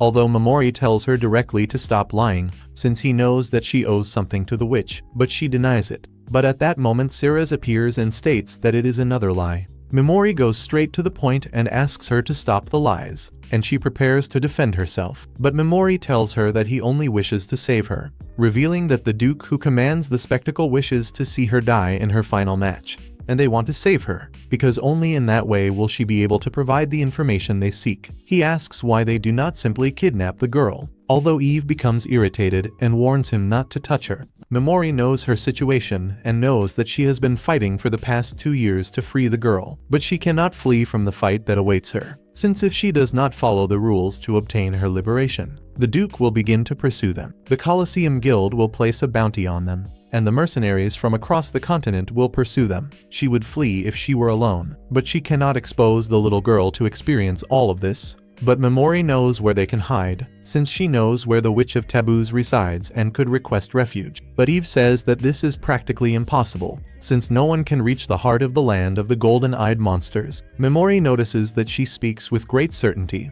as if she had already been there. They propose to collaborate, and together they could reach that place, promising, with his life, to protect the little girl. Eve is somewhat reluctant, because the swordswoman before her appears very well trained, but he does not seem to be a person of great trust, and Ceres tries to contradict her, but Memori stops her. He warns that despite his appearance, he is very skilled with magic, and can defeat a skeleton king with great ease. Eve warns him that certainly those monsters are strong, but they do not compare to those of that place. Memori then comments on what would happen if it had been him who finished off the 5 dragons, and Eve does not believe him, and Memori, with no other options, uses paralysis, and tells her not to move, since if she does so she will bleed everywhere. Eve cannot believe such an overpowered ability, but Memori says that this ridiculous power was what allowed him to rid himself of Sift Garland. Ceres, to grant more credibility, reveals her identity, and warns that she herself witnessed the death of the 5 dragons, and it depends on her whether she will believe it or not.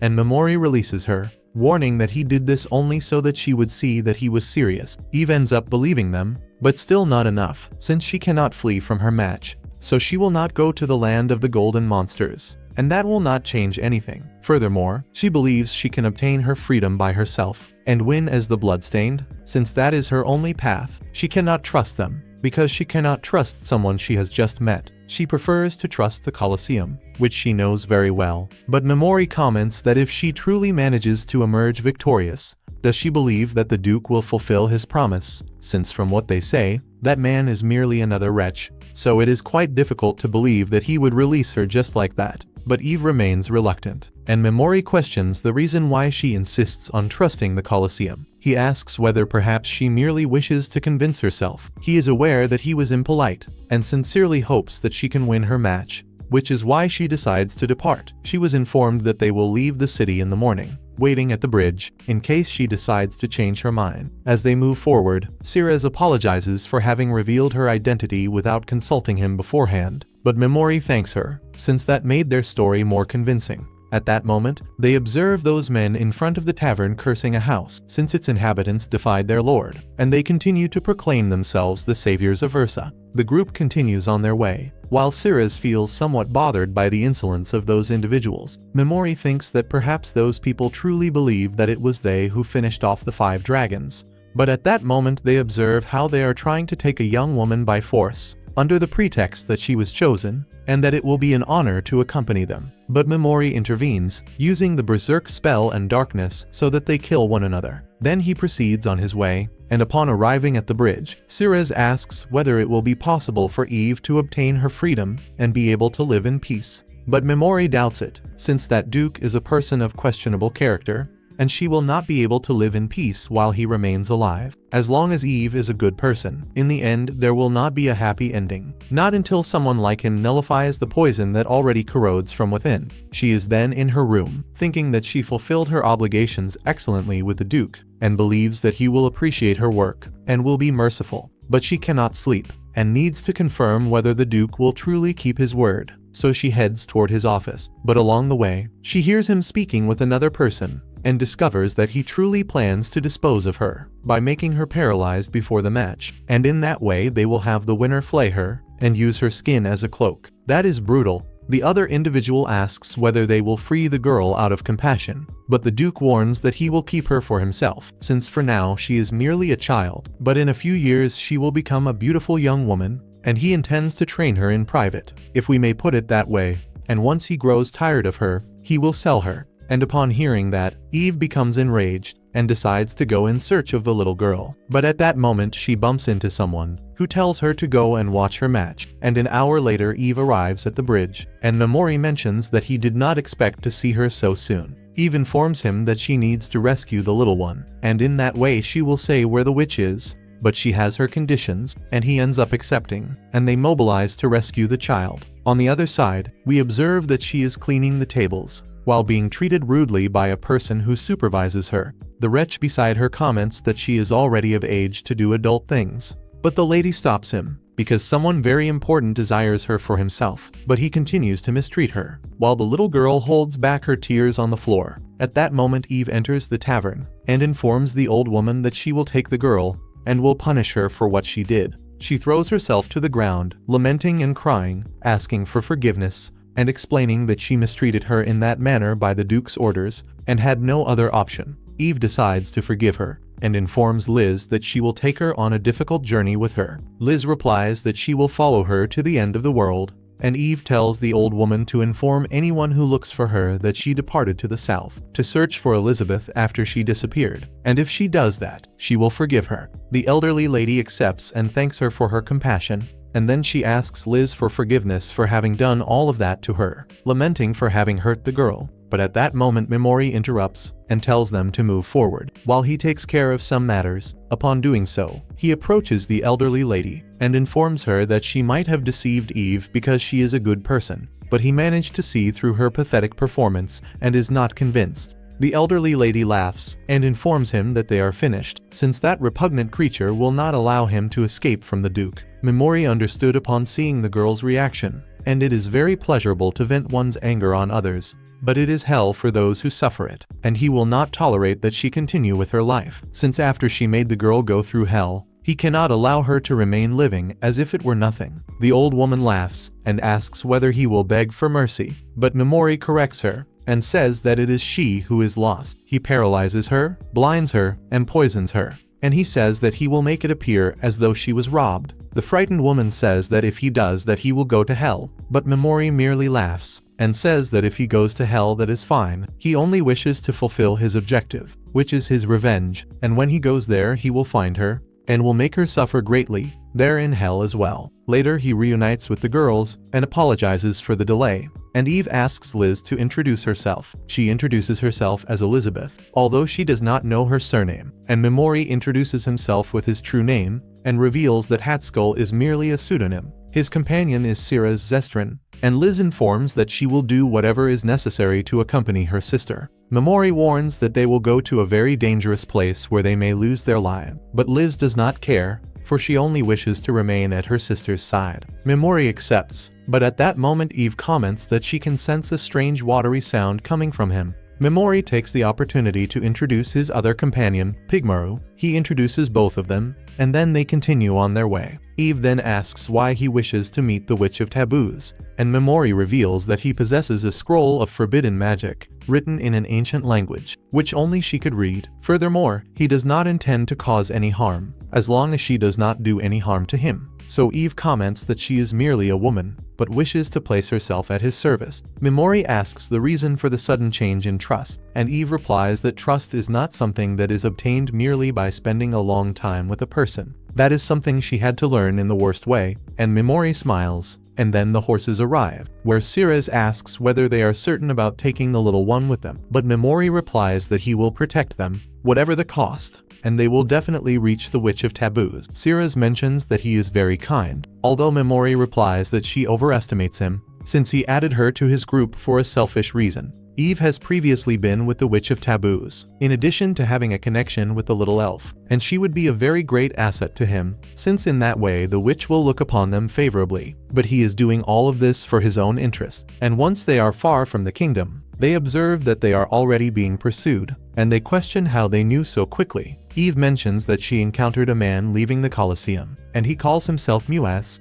She apologizes to the group, and asks Memori to take Liz, while she holds them off, but Memori tells her not to be foolish, since she may be a great warrior, but she will not be able to defeat them all. Besides, it is not advisable to lose the guide who will lead them to the witch. He has a plan, and uses the horses to set a trap. The first to follow them are the Duke's men, and behind them are the Ashens. The important point is that they split up, and Memori asks Eve to go ahead and hide with Liz in the forest. He remains with Ceres, and thinks that Muad'Dib is not foolish at all. He whispers his plan to Ceres, and Eve asks how he intends to deal with so many enemies. Memori says that when one cannot defeat an enemy directly, the ideal course is to lead him to a place where he can be defeated, and thus he begins his operation. On the other side, Muad'Dib observes that there are broken branches, and realizes that they were broken on purpose, so it is evident that they wish to guide them into a trap. He deduces that what they want to do is enter the forest, so he shouts into the forest that he has already discovered their strategy, so it is better that they simply give up and come out. At that moment, Ceres appears, and he asks what that swordswoman is doing at the side of the Lord of the Flies. He does not know who he is, but it is better that he immediately hand over the leopard woman and the little elf who is with her, and in that way he may spare their lives. Or even better, he will be able to welcome them into the ranks of Ashwin, since she appears to be a very skilled warrior. But if they refuse, they will inflict enormous pain with their curses upon her, and she will suffer so greatly that she will beg for death. For not even the 5 dragons avoided their curses, and not even the strongest human in the world can do anything against their curses. Ceres asks him to promise that he will keep Eve and the little elf safe, and Muad'Dib promises this. And that is why Ceres prepares to lead them to her. But Muad'Dib orders his subordinates to stop, for he knows that she does not intend to hand them over just like that. He realized that she told everyone to follow her, but only a few men would be enough to go search for them, and he understands her intention, which is simply to lure them into the forest in order to place them in a position of attack. And he orders his men to position themselves to attack, and Ceres asks whether they can, since they would not be able to kill her with their curses. And Muad'Dib replies that those soldiers are heirs of the Assassin's Guild. He was a hero from another world, and said that the guild was evil and destroyed it. But they continue their work, and those curses use a very advanced poison, so much so that they can only be created from techniques inherited from the few survivors of the guild. In other words, they kill people with advanced poison and leave no traces. Soon after, the tragedy of the Black Dragon Knights fell upon him, and the fall of the warriors who were the strongest could only be explained by incomprehensible curses. That was the perfect opportunity for them to validate their curses, and no one could prove that they are not real. And while uncertainty existed, they would come out ahead, given that in that world without proof, only the one who speaks the loudest wins. Ceres asks what his objective is, and Muad'Dib reveals that they will use the Duke of Shounen to obtain a central role throughout the nation. They will eliminate all those who stand in their way, so that in the end they will seize the entire country. At that moment he asks about her companions, but Ceres replies that there is no one else besides little Eve, although he is not foolish, and knows that she would not face them alone. At this, Ceres removes her helmet,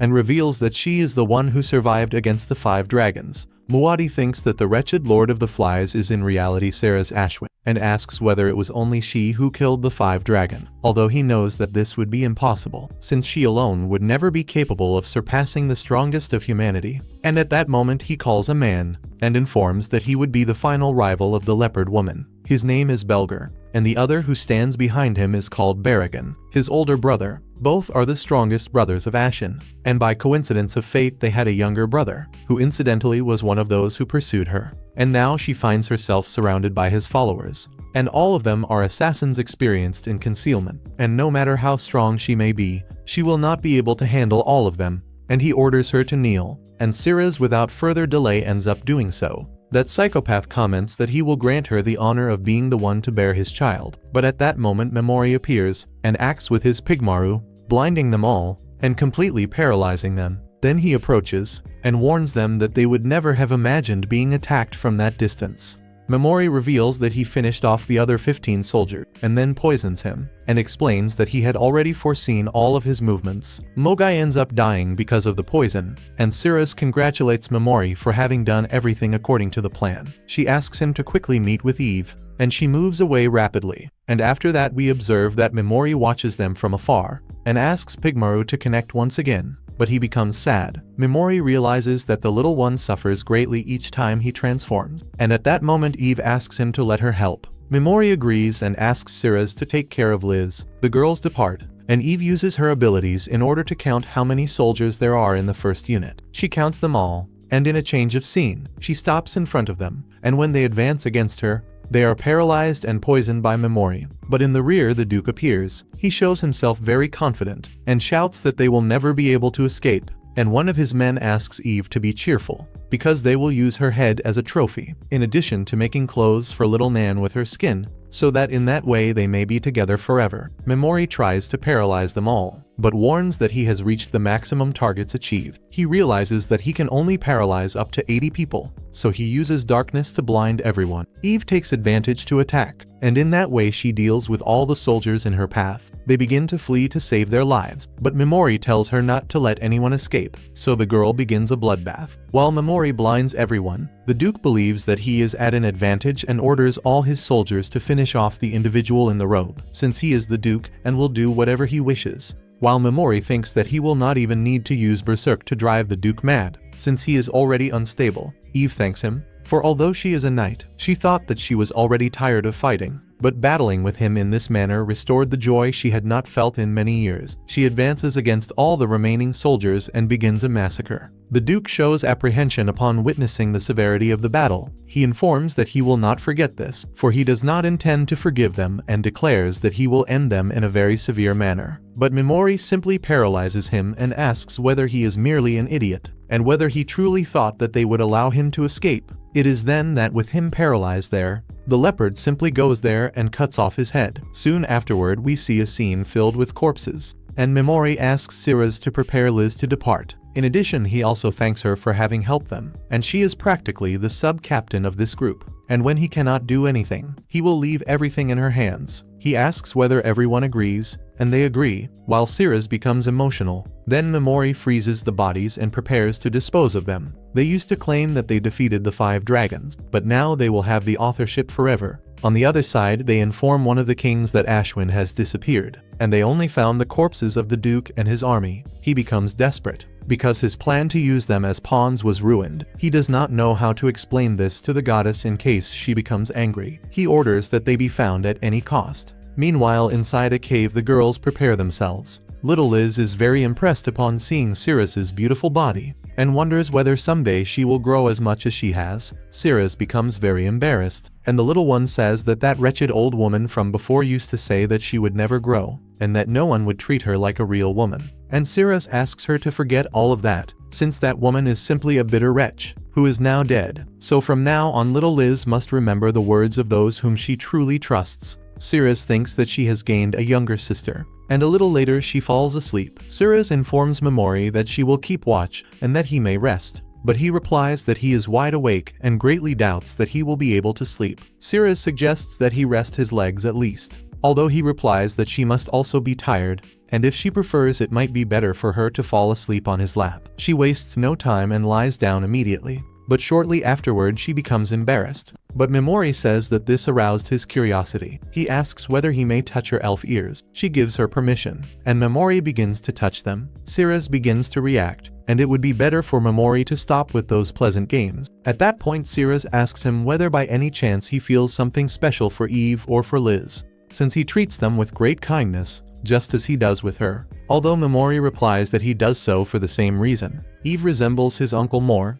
Her gender and manner of speaking are different, but she has the same spirit. His uncles are the only reason why he wishes to return to his world, while Liz is like him. Their situations were very similar. They took advantage of them in their environment, and the only difference lies in his hostility, for he will eliminate any threat. He does not want to save the world, only to carry out his revenge. He is not a good person. He does all of this in order to take revenge. Cirrus comments that he has his own opinion about the goddess of Alien, so she does not think of leaving him, especially after he gave her the title of sub-captain. Memori becomes pleased and informs her that she may ask for whatever she desires, and thus he will grant it. But he warns that if she is to ask for something, that it be something reasonable. Afterward he says that it is better that she sleep, and uses his magic to make her fall asleep. And then we see Ayaka, who is being trained. She is in much better shape, and at some point she will have a far better technique. Nyaten reminds her that she must not comment about her training to anyone, since Vicious did not permit it, so if she finds out,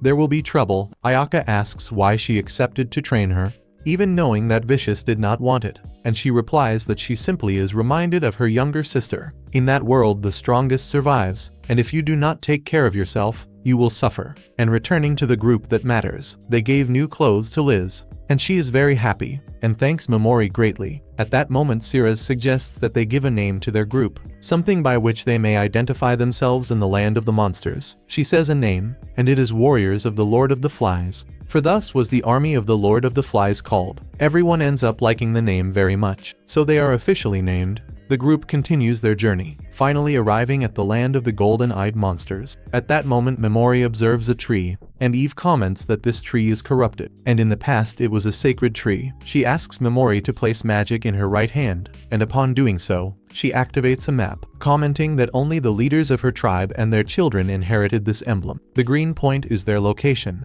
and the red is that of the Witch of Taboos, or at least that is what they told her, and they must simply follow in the direction that connects them. Already at night, while they are resting, Memori moves away from the flies, and he is very frustrated and angry, because his thirst for revenge against that goddess does not fade. It is possible that he is merely an idiot and a wretch, but he intends to show a hell to the goddess Vicious. The land of the golden-eyed monsters is filled with dangers, but it provides much experience, so perhaps he may never reach the level of the S or A class heroes, but he may approach their level, and if he already knew that he is practically 1 million levels ahead, he would not even worry about leveling up anymore. But in any case, meanwhile she is there congratulating the group for having risen many levels, but upon leveling up, it only increases basic statistics. He still lacks combat experience, that is, technique. For that reason she brought famous people from each country to train them. At that moment they observe the Benwolf and the four saints. Vicious informs that she knows that the forces of the great demonic empire are in motion, and certainly their next battle will be against them, and that battle will surpass all their expectations. In it will participate the heroes of whom Alien is proud, that is, them. Later she informs Nyaten that the heroes must continue leveling up, in addition to learning to fight properly. For that reason she soon plans to send them to the land of the golden-eyed monsters. On the other side we see that the group is speaking with Liz, saying that it is not necessary for her to carry the baggage alone, although she replies that there is no problem with that, because the less the others have to carry, they will be free to defend her, and thus she will be able to be much safer. For that reason she asks that they please allow her to carry their luggage. Eve decides to respect her decision, and Memori as well, since after all she is part of their group, but he tells Pigmaru to keep watch. Later the group continues on their way, and they have a good reserve of water and food, and the greatest challenge may be the monsters. As they advance they sense a presence, and they quickly hide to carry out their plan, and at that moment a very strange creature appears, a mixture of dinosaurs with tentacles and plants. In any case, a very strange creature indeed. Eve advances to attack, and after blocking some of its blows, Memori quickly paralyzes it, and then poisons it, managing to confirm his objective, since he wished to confirm whether his abilities could deal with the monsters of that place, and it seems that they function very well. When the monster dies he comments that they are very inferior monsters, in comparison with those that he had to face previously, especially those from the ruins. These monsters here are nothing in comparison, and if they have the same level, none of the monsters in that place will be a match for him. After that Memori leans on the monster, and Cirrus asks what he is doing, and he shows a book. He comments that he has seen this monster there before, and when she reviews it she finds it, and Memori comments that this algae is an ingredient of a forbidden object, something similar to the mask stone of the Lord of the Flies. and Memori tells her that if she wishes she can keep the book, since if it is her, he will feel at ease. She becomes very grateful, while Memori thinks that everyone appreciates special treatment, besides that no one likes lies, so it is good that he always speaks the truth. But if he is not careful with what he says, Ceres may discover it. Next he informs the young woman that it is time to continue their journey. But at that moment his backpack lights up. Later, while they advance through a river, he asks Liz to be careful with the rocks, because she could slip. And it is precisely when she is about to fall that Piggy Marrow quickly saves her. And Eve asks if he had prepared all of this from the beginning. And Memori answers that he only wishes to support Liz in everything she decides to do, because he was also in a situation like that a long time ago. Eve thinks something else, but he answers that he only did it because he wanted to. At that moment Liz asks what is happening, and Memori very seriously answers that it is nothing, and she should be more careful when saying that, because it means they were talking about something she should not hear. Liz asks Eve if that is true, and she answers that they were not talking about that, only that one does not see many children of elves and humans, and even less children of a high royalty of elves and humans, and she was talking with Memori about how his child with Ceres would be. But upon hearing it, she ends up blushing and falling into the river. After that they pull her out of the river, and she apologizes for having become distracted, and Eve comments that even she can become distracted, while Memori is thinking whether Eve is foolish or very clever. Next Memori gives his jacket to Ceres so that she keeps herself warm, but as she is smelling his jacket, she thinks that she is smelling evil, and he says that he does not wash it very often, but she says that there is no problem, and he asks if she does not mind that the jacket smells like him. She answers that there is no problem at all. But while they continue, he thinks that he said it in a joking tone, and she also did it in the same way. But even so, she is very embarrassed. Shortly after, Eve ends up sensing a powerful presence and warns the group that they must return now. Liz runs together with Ceres while Memori goes ahead and asks Eve if she knows this type of monster. She answers that yes, and unfortunately she cannot do anything against them. For that reason Liz and she fled from the land of the monsters, and Memori tells her to stay behind on this occasion, because he does not have time to prepare his attack with Pigmaru. At that moment enormous monsters appear, and when he sees them he becomes excited, and comments that not even the best warriors could defeat them, but to him they are nothing. He paralyzes them with great ease,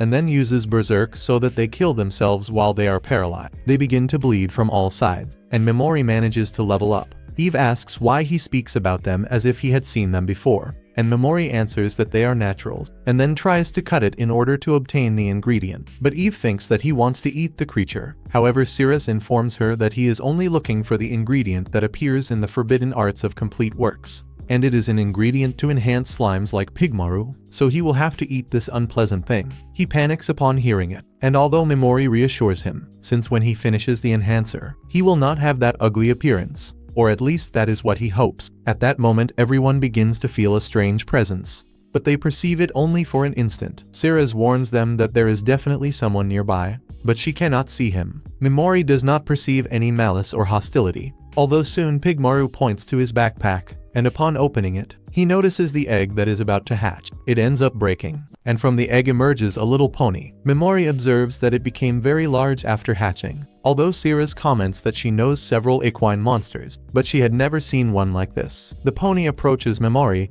and begins to rub itself against him, and while he strokes its body, he observes something very strange, a kind of organ. Ceres mentions that this is the organ to absorb magic, and are found only in some monsters and magical beings. Memori asks the girls to move away, with the exception of Pigmaru, so that they watch the surroundings while he delivers magic. He begins to give his mana, and it starts to decrease very quickly. But after absorbing 1,000 of magic, the pony evolves into a much larger black horse. Ceres notices that it has the ability to transform when it absorbs magic, and Memori mentions that he spent about 1,000 magic points in order to transform. But with that size it will be able to carry their luggage much more easily, although the horse asks him to give it a little more magic, and Memori in doing so ends up giving 10,000 more magic, transforming it into an enormous horse, and that has some horns, besides also having 8 legs, a very strange creature here. He comments that now he has a very interesting companion, and asks Memori what they should call him. He thinks of a good name and remembers the divine beast Slaymir, Odin's steed, so he decides to call him Slay. The horse ends up liking it, and Ceres comments that it will be a pleasure to travel with him, although the horse behaves in an inappropriate manner, and begins to run its tongue where it should not. This horse is quite perverted, Memori asks it if it can return to its normal form, and the horse confirms that it can, leaving Memori more relieved, since walking everywhere with that divine beast giant the way it is would not be very practical. On the other side we see Yaka's group, who are going through some difficulties, because they are very fragile to face the golden-eyed monsters. Asagi's group in turn is doing very well, since they coordinate perfectly to finish off the monsters. Although Takuto is somewhat bothered, because they are treating them as if they were weak, and he cannot stand the idea that they are underestimating him. Therefore he decides to show who he truly is. At night the group of students ends up being received by some monsters that Memori had defeated. But these monsters are very strong for the students, so the veterans decide to take action. Nayata cannot allow them to cause damage, and for that reason begins to attack. And quickly they dispatch the enormous monsters with great ease. But there are many of them, and Takuto does not intend to remain doing nothing. And then he thinks of taking advantage to demonstrate who he truly is. He uses his draconic buster against the monsters, annihilating all in his path. And even that magic of his is quite strong. He hopes that this will change everyone's opinion about him, and they begin to adore him as the most majestic being that according to him he is. Although the young woman with somewhat large breasts wonders about the whereabouts of Hijiri Itsuki, while on the other side we observe how the Takao sisters encountered the spies. But they took their own lives when they were discovered, and they question to which country they belong. Although one of the sisters thinks that they were sent to do something against Class 2C, and most likely the one who sent these spies was the goddess Vicious. Meanwhile Memori observes the great glow, and Syrah's comments that not very far from there is the Witch of the Taboos. He asks what she observes, and she comments on what she saw, mentioning that they could be monsters killing each other. But Syrah's comments that they are to the northwest, and Memori remembers that the kingdom of Alien lies in that direction. The next day the young women wake up, and Syrah's comments to Eve that Memori is not in the room. But Eve answers that she should know better than anyone, that Memori would not leave them abandoned in that place. Upon leaving they observe Memori, who had defeated an enormous monster alone. He informs them that he noticed a monster while they were sleeping, and that was why he went out to deal with it. Eve ends up being surprised, since that monster has a human face, and he defeated it alone by himself. Although Memori answers that that monster is nothing compared to what he is used to,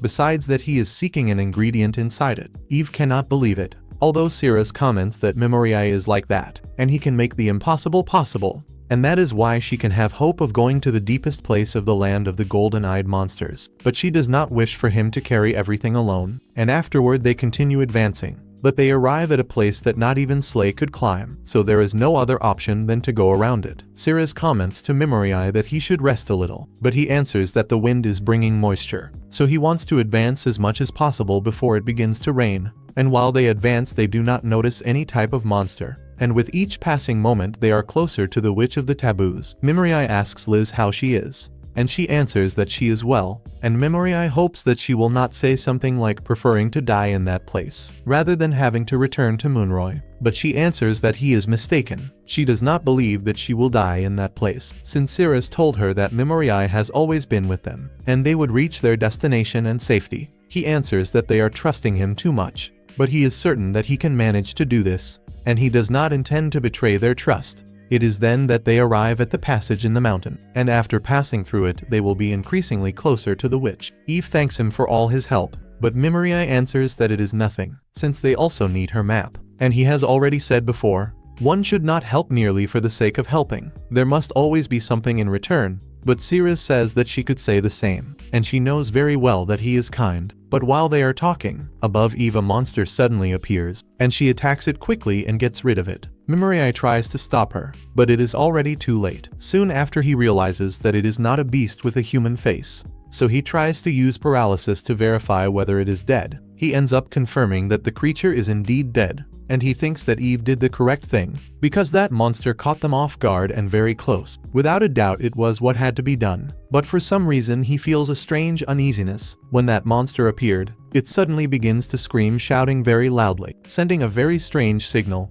and out of nowhere a great horde of golden-eyed monsters begins to approach in their direction. The other heroes become worried upon seeing the whole situation, and Memori realizes that the monsters are arriving from all sides. But they are many, and he doubts that they can do anything. Memori realizes that that is the natural habitat of this monster. But that last scream was a lure to attract the entire horde before dying, since even chaos is enough to terrify even those who live in that land. so there is very little time left until that horde arrives. And the worst part is that it is absurdly large. But in the heat of the situation, Eve warns them that she will remain as bait to attract them all. They must take advantage of that time to escape, and Alice tries to stop her. But Eve answers that all of this was because of her carelessness. She must take responsibility for her actions. And she tells them that her senses are quite developed, and besides that they also know how to move in those terrains. She asks Alice to listen to Mimuri and go to Cirrus until she returns. She ends up agreeing, and she will allow her to attract them and lead them away, but with one condition, that she must return alive. But then she asks if she truly believed that she would say something like that, and Eve ends up being surprised, besides warning her that she has very little probability of surviving without her. Moreover, she does not need to take responsibility for anything, since the monster she killed hid itself until they approached it, and it launched a surprise attack without them noticing anything. Cirrus comments that she would have done the same in her place, and in conclusion, she must not carry all the responsibility by herself. She is essential so that they can find the witch of the taboos. Besides that, the witch delivered to them the map of her species, and it will be much easier to arrive with someone trustworthy. At that moment, Mimuri improves his voice and hopes that it may work. He comments to the young women that it is the most appropriate way for them to survive, and his negative effects are the only thing that can kill those beasts with human faces. Their responsibility does not matter, although he is the one who decides where that responsibility falls within his group. So without him saying that they do not have to worry about anything, they have to do it that way. Eve lowers her head and apologizes to him, and Liz thanks Mimuri, although he answers that it is too early for that. It is better that she save that gratitude for when they arrive safe and sound with the witch. Cirrus on her side is very worried, but she decides to listen and trust him, wishing him good luck. Mimuri then orders that she take charge of everything if he does not return, although she prefers that he not say such ominous things. And after that Mimuri leaves, while we observe that the heroes tried to flee from that place. But Aoyama and Takuto were in constant arguments, and one of the students was running for her life, but one of the members of the group tries to save her. Yet she also ends up falling, and the other, instead of helping her savior, she simply runs away and leaves her there. The young woman even tries to remain calm, but remembers that no one has died, except someone who comes to her memory, which is Mimuri, who died some time ago. Or at least that is what they think. After that she loses hope, and in turn Mimuri remembers that he ordered the young women to hide in a cave, and now he uses his magic to transform Slay into the horned horse. Then he takes his mask and asks Pigmaru to give a signal for the beginning of the battle. Upon doing so he shouts into the mask, causing a great rumble, making all the beasts head toward him. Mimuri begins to laugh as if he were someone disturbed, since they have fallen into his trap. And from that moment on, he will begin a high-speed pursuit. Slay starts running throughout the entire forest, while being chased by the whole horde. Mimuri apologizes to Slay and to Pigmaru, and asks if they entrust their lives to him, although they become irritated with the way he expresses himself, and therefore it is better that he ask whether they will place their lives in his hands, and whether they will do so for their group, and in that case they will certainly help. They then increase their speed, while a very strange monster appears, with a robot face instead of a human one. Mimuri prepares for an intense battle, and Ayaka is sadly watching many of her companions dying. She tells Yasuo that those who died were in her group, but Yasuo answers that they must give priority to high-ranking heroes like him, so he cannot allow the best to receive so much damage. Besides that, this wretch even says that the others died because they were too slow. The man truly is a dark hero, a bizarre individual. Ayaka is not well at all after hearing that, and asks him whether he did anything when the monsters appeared. Since he is a class hero, therefore he has the duty to protect his group companions.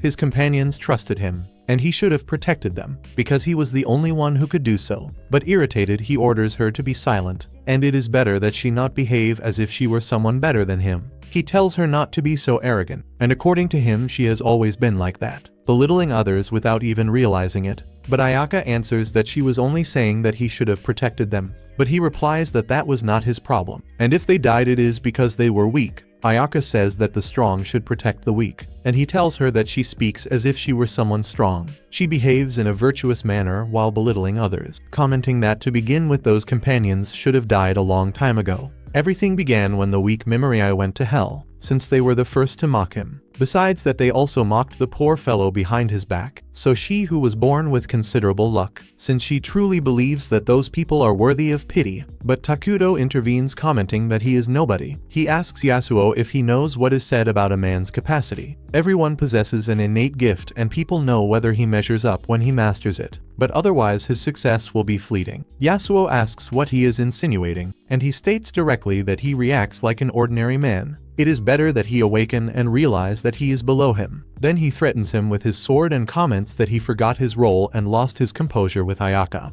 And that is why someone insignificant like him has no excuse whatsoever. Takuto says that he possesses a power beyond what he deserves, and he will simply end up being humiliated sooner or later before he realizes it. And only people of great caliber like him can possess such tremendous power. And he feels pity for a nobody who ended up receiving a ranking by luck. Yasuo begins to grow irritated, but Takuto merely says that he does not see that a nobody like him has no salvation. And provoking Yasuo to become upset, he uses his magic, and makes him see that rank truly does not matter, since indeed a person may be of very high rank, but that does not change the fact that she may be useless. Ayaka is the greatest living proof of this, since she is an S ranking, but even so she does not possess an innate ability. Even one of her lower ranked companions has already awakened his ability, and Ayaka continues without developing hers. Therefore at some point he will demonstrate who truly is genuinely strong. Oyama tries to strike him, but Takuto stops him. Oyama asks whether he is afraid by any chance,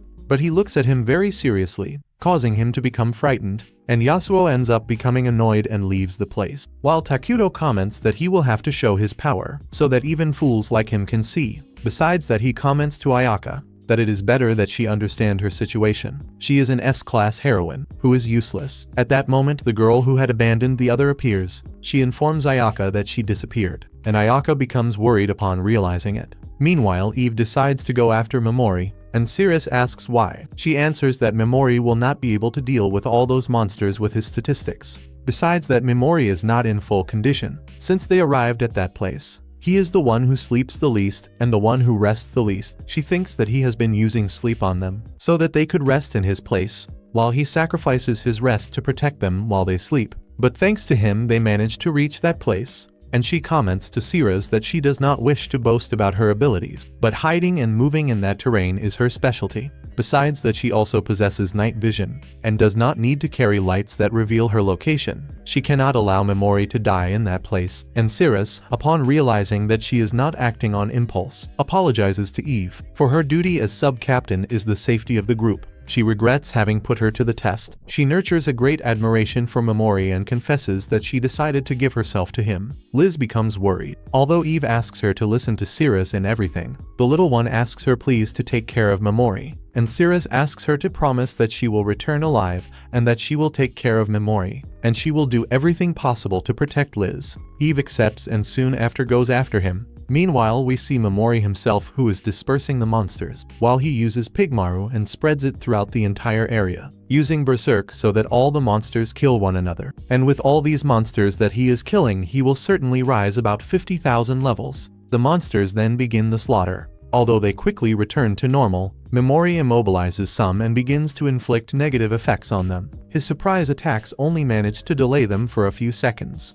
And the detail is that these beasts that stand in front adapt to his tentacle attacks, and even so they remain alive. He asks his pets whether they can continue, and they answer that they can. Unfortunately, the rain is muffling the sound, and he will not be able to follow them only by hearing, and his vision is not good either. And upon opening the menu, he observes how his mana is decreasing very quickly. His function with Pigmaru is essential, but at this pace he will only be able to last about 10 minutes, but for them to be able to proceed he must level up. And the beasts with human faces provide a great deal of experience. If he could defeat them and continue leveling up, it would be fantastic, but it is very risky. Besides that, he will not be able to gain much experience if there is not a certain distance, so he would have to return to where they came from. He asks his pets whether they will support him, and they obviously answer that they will. Memori feels blessed by his great companions, and he turns toward the monsters and advances against them. He begins to paralyze them, blind them, and drive them insane. But his mana is about to run out.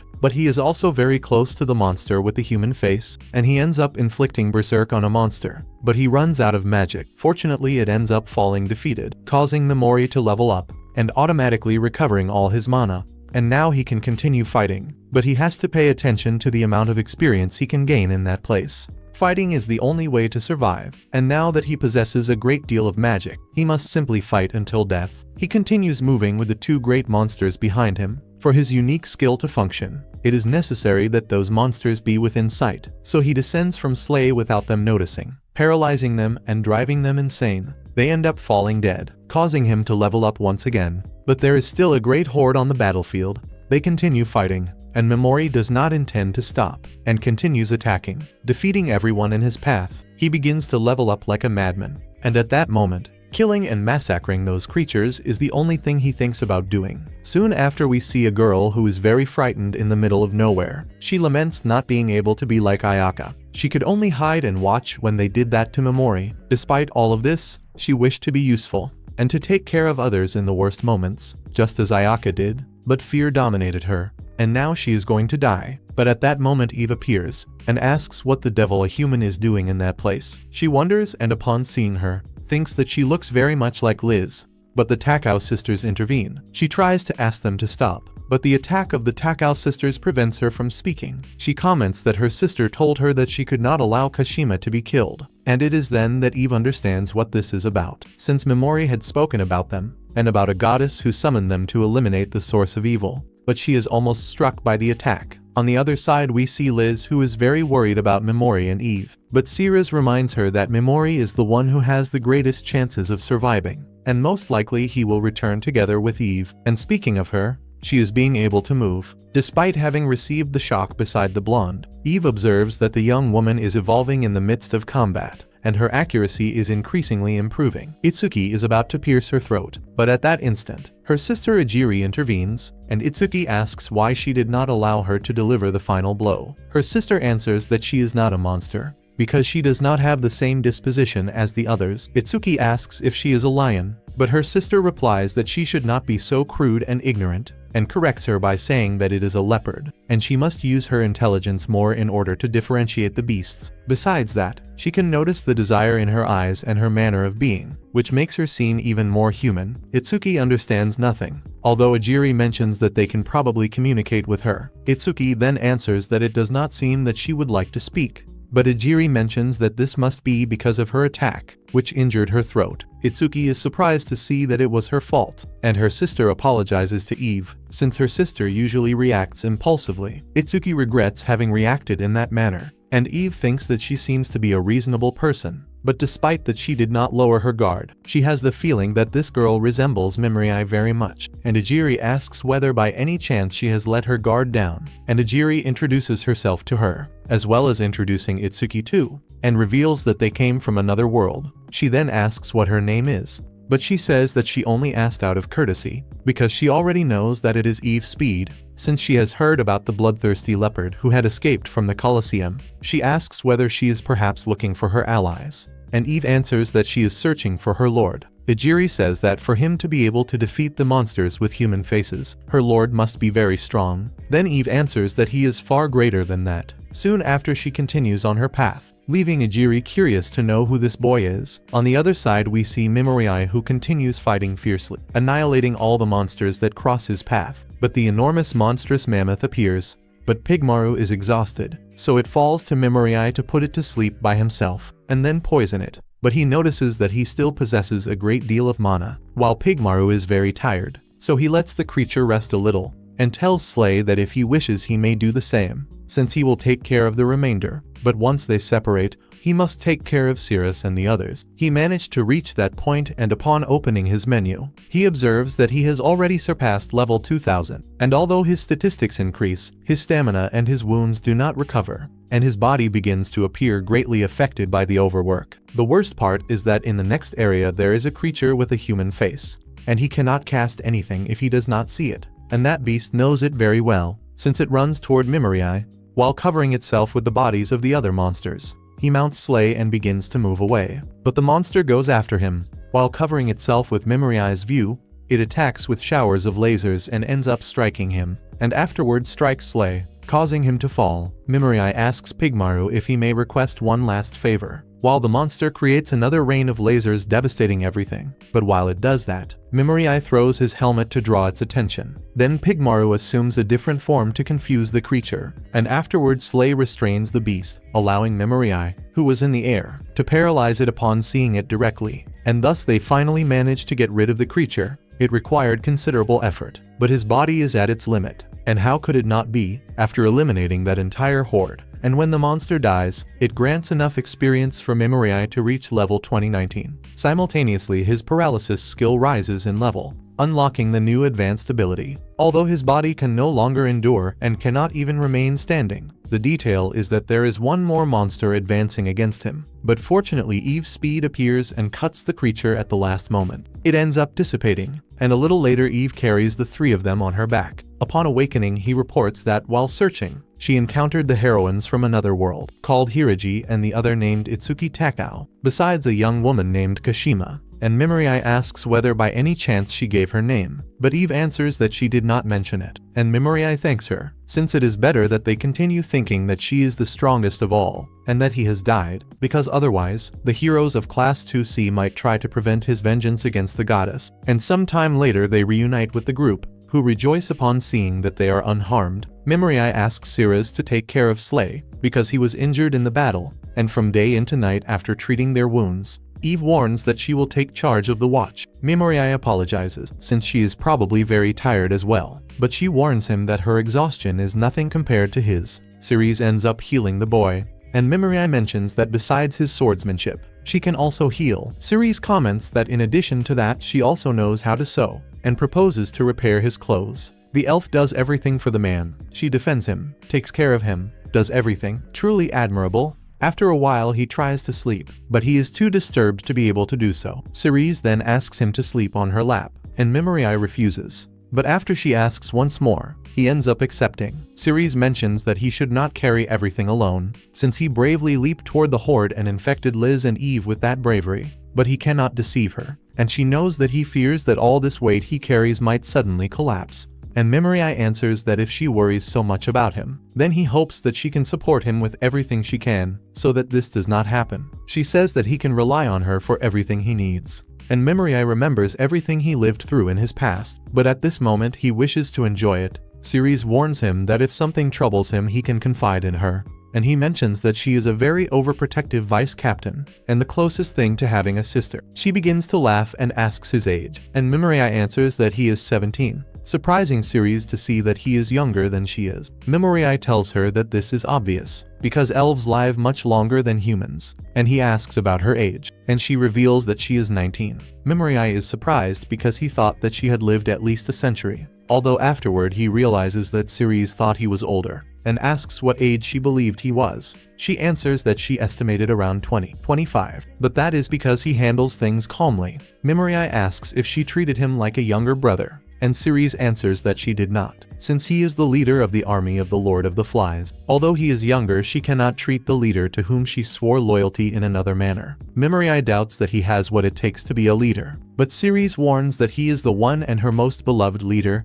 and Memory ends up falling asleep. She takes the opportunity to keep watching him. He ends up moving and placing his face toward her, and Ceres becomes embarrassed and adjusts him. Soon after, when leaving there, she ends up tripping on the cloth and ends up face to face with him. She can no longer avoid it and tries to kiss him, but a drop of water interrupts the moment, and just like that she goes to sleep. Afterward, Memory rises and observes her at his side, although she in fact has not managed to sleep, and Memory as always uses his ability to make her sleep, that stolen ability. Afterward he realizes that Ceres almost kissed him, and laments having shown his most vulnerable side. On the other side, Kashima advances with the Takao sisters, where Itsuki asks why she is on the same team as Sagi. At that moment Kashima remembers the moment when she was tested, revealing that she never killed the monster, but instead Sagi herself finished it, mentioning that in that world they must work as a team in order to survive, otherwise they would be crushed. Itsuki comments that Sagi possesses a somewhat dark aura. Kashima mentions that perhaps that is what will save Ayaka one day, leaving the sisters somewhat confused. And on the following day, while they advance, Ceres mentions to Memory that one day she would like to confess something, and for that reason she requests some time. Memory accepts while she thinks that one day she must tell him, even if she loses his trust, because she cannot conceal it for her entire life. and Mimuri thinks that if Ceres has not yet realized that they already know, then the situation is good, since he knows very well that sooner or later she will end up confessing to him. She fears saying that she likes him since that could harm their relationship, but each one has their own thoughts. And after some time walking, the young people end up encountering some magical seals, which is why now they know that they are in the witch's territory. However, some seals are old and somewhat damaged. Mimuri hopes that they do not find the Witch of Taboos dead in that place, and at that moment one of the seals is activated, summoning an enormous golem. But Mimuri with his stolen ability paralyzes the creature, although he decides not to destroy it so as not to cause a bad impression. As they advance, he observes a great tree, and Evie mentions that she does not sense any monsters in the surrounding, which means that now they are truly within her territory. They inspect the place, finding a cabin and inside it a basement, where there are several small golems mining the area. After that they find the door, where Mimuri realizes that it requires an overwhelming amount of magic to open it. But when the required amount is reached, Evie is the one who opens the door. And on the other side, Ayaka rejoices upon seeing that Kashima is safe. But when trying to embrace her, Sagi steps in and asks what she was doing with the Takao sisters. Kashima explains that it was they who saved her. While Ayaka feels relief upon seeing her alive, Kashima looks at her affectionately, but also notices that Sagi is watching her, and tries to act in some manner. Sagi comments that the four saints are looking for her, and therefore thinks about informing them, but as she leaves she smiles maliciously. While Kashima thinks that it is better to continue playing the fool at least for now, but she must grow stronger. Kirigi mentions to her sister that they acted correctly in searching for Kashima, because the soldiers they encountered in the forest, according to her hypothesis, were going to murder the heroes of Class 2C, and not just one or two, but everyone, and Itsuki asks what she is implying, and Kirigiri reveals that if Kashima had died that would have affected Ayaka greatly, and if she were defeated it is easy to imagine what could happen. On the other side, Mimuri and the young women are surprised upon entering the secret chamber, because it seems that they were sent to another dimension. At that moment they observe a house in the distance, where they can see the only one capable of deciphering the scroll of forbidden magic, and the only clue for the vengeance of our dear Mimuri. On the other side, the goddess Vicious orders the four saints to be informed that the forces of the demonic empire are in motion and require the heroes. She wonders how many have grown stronger. And then we return to Mimuri and see our dear Witch of Taboos, who is a very beautiful woman by the way. She introduces herself as Erika, the Nereveil, and Mimuri already smiles victoriously, since now he is one step closer to his sweet vengeance. And here we finish our video. If you enjoyed it, do not forget to subscribe and leave a like. Also comment down below, elves, so that we know you watched until the end. That is it, we are together. Stay with God. Thank you, goodbye, and until the next video.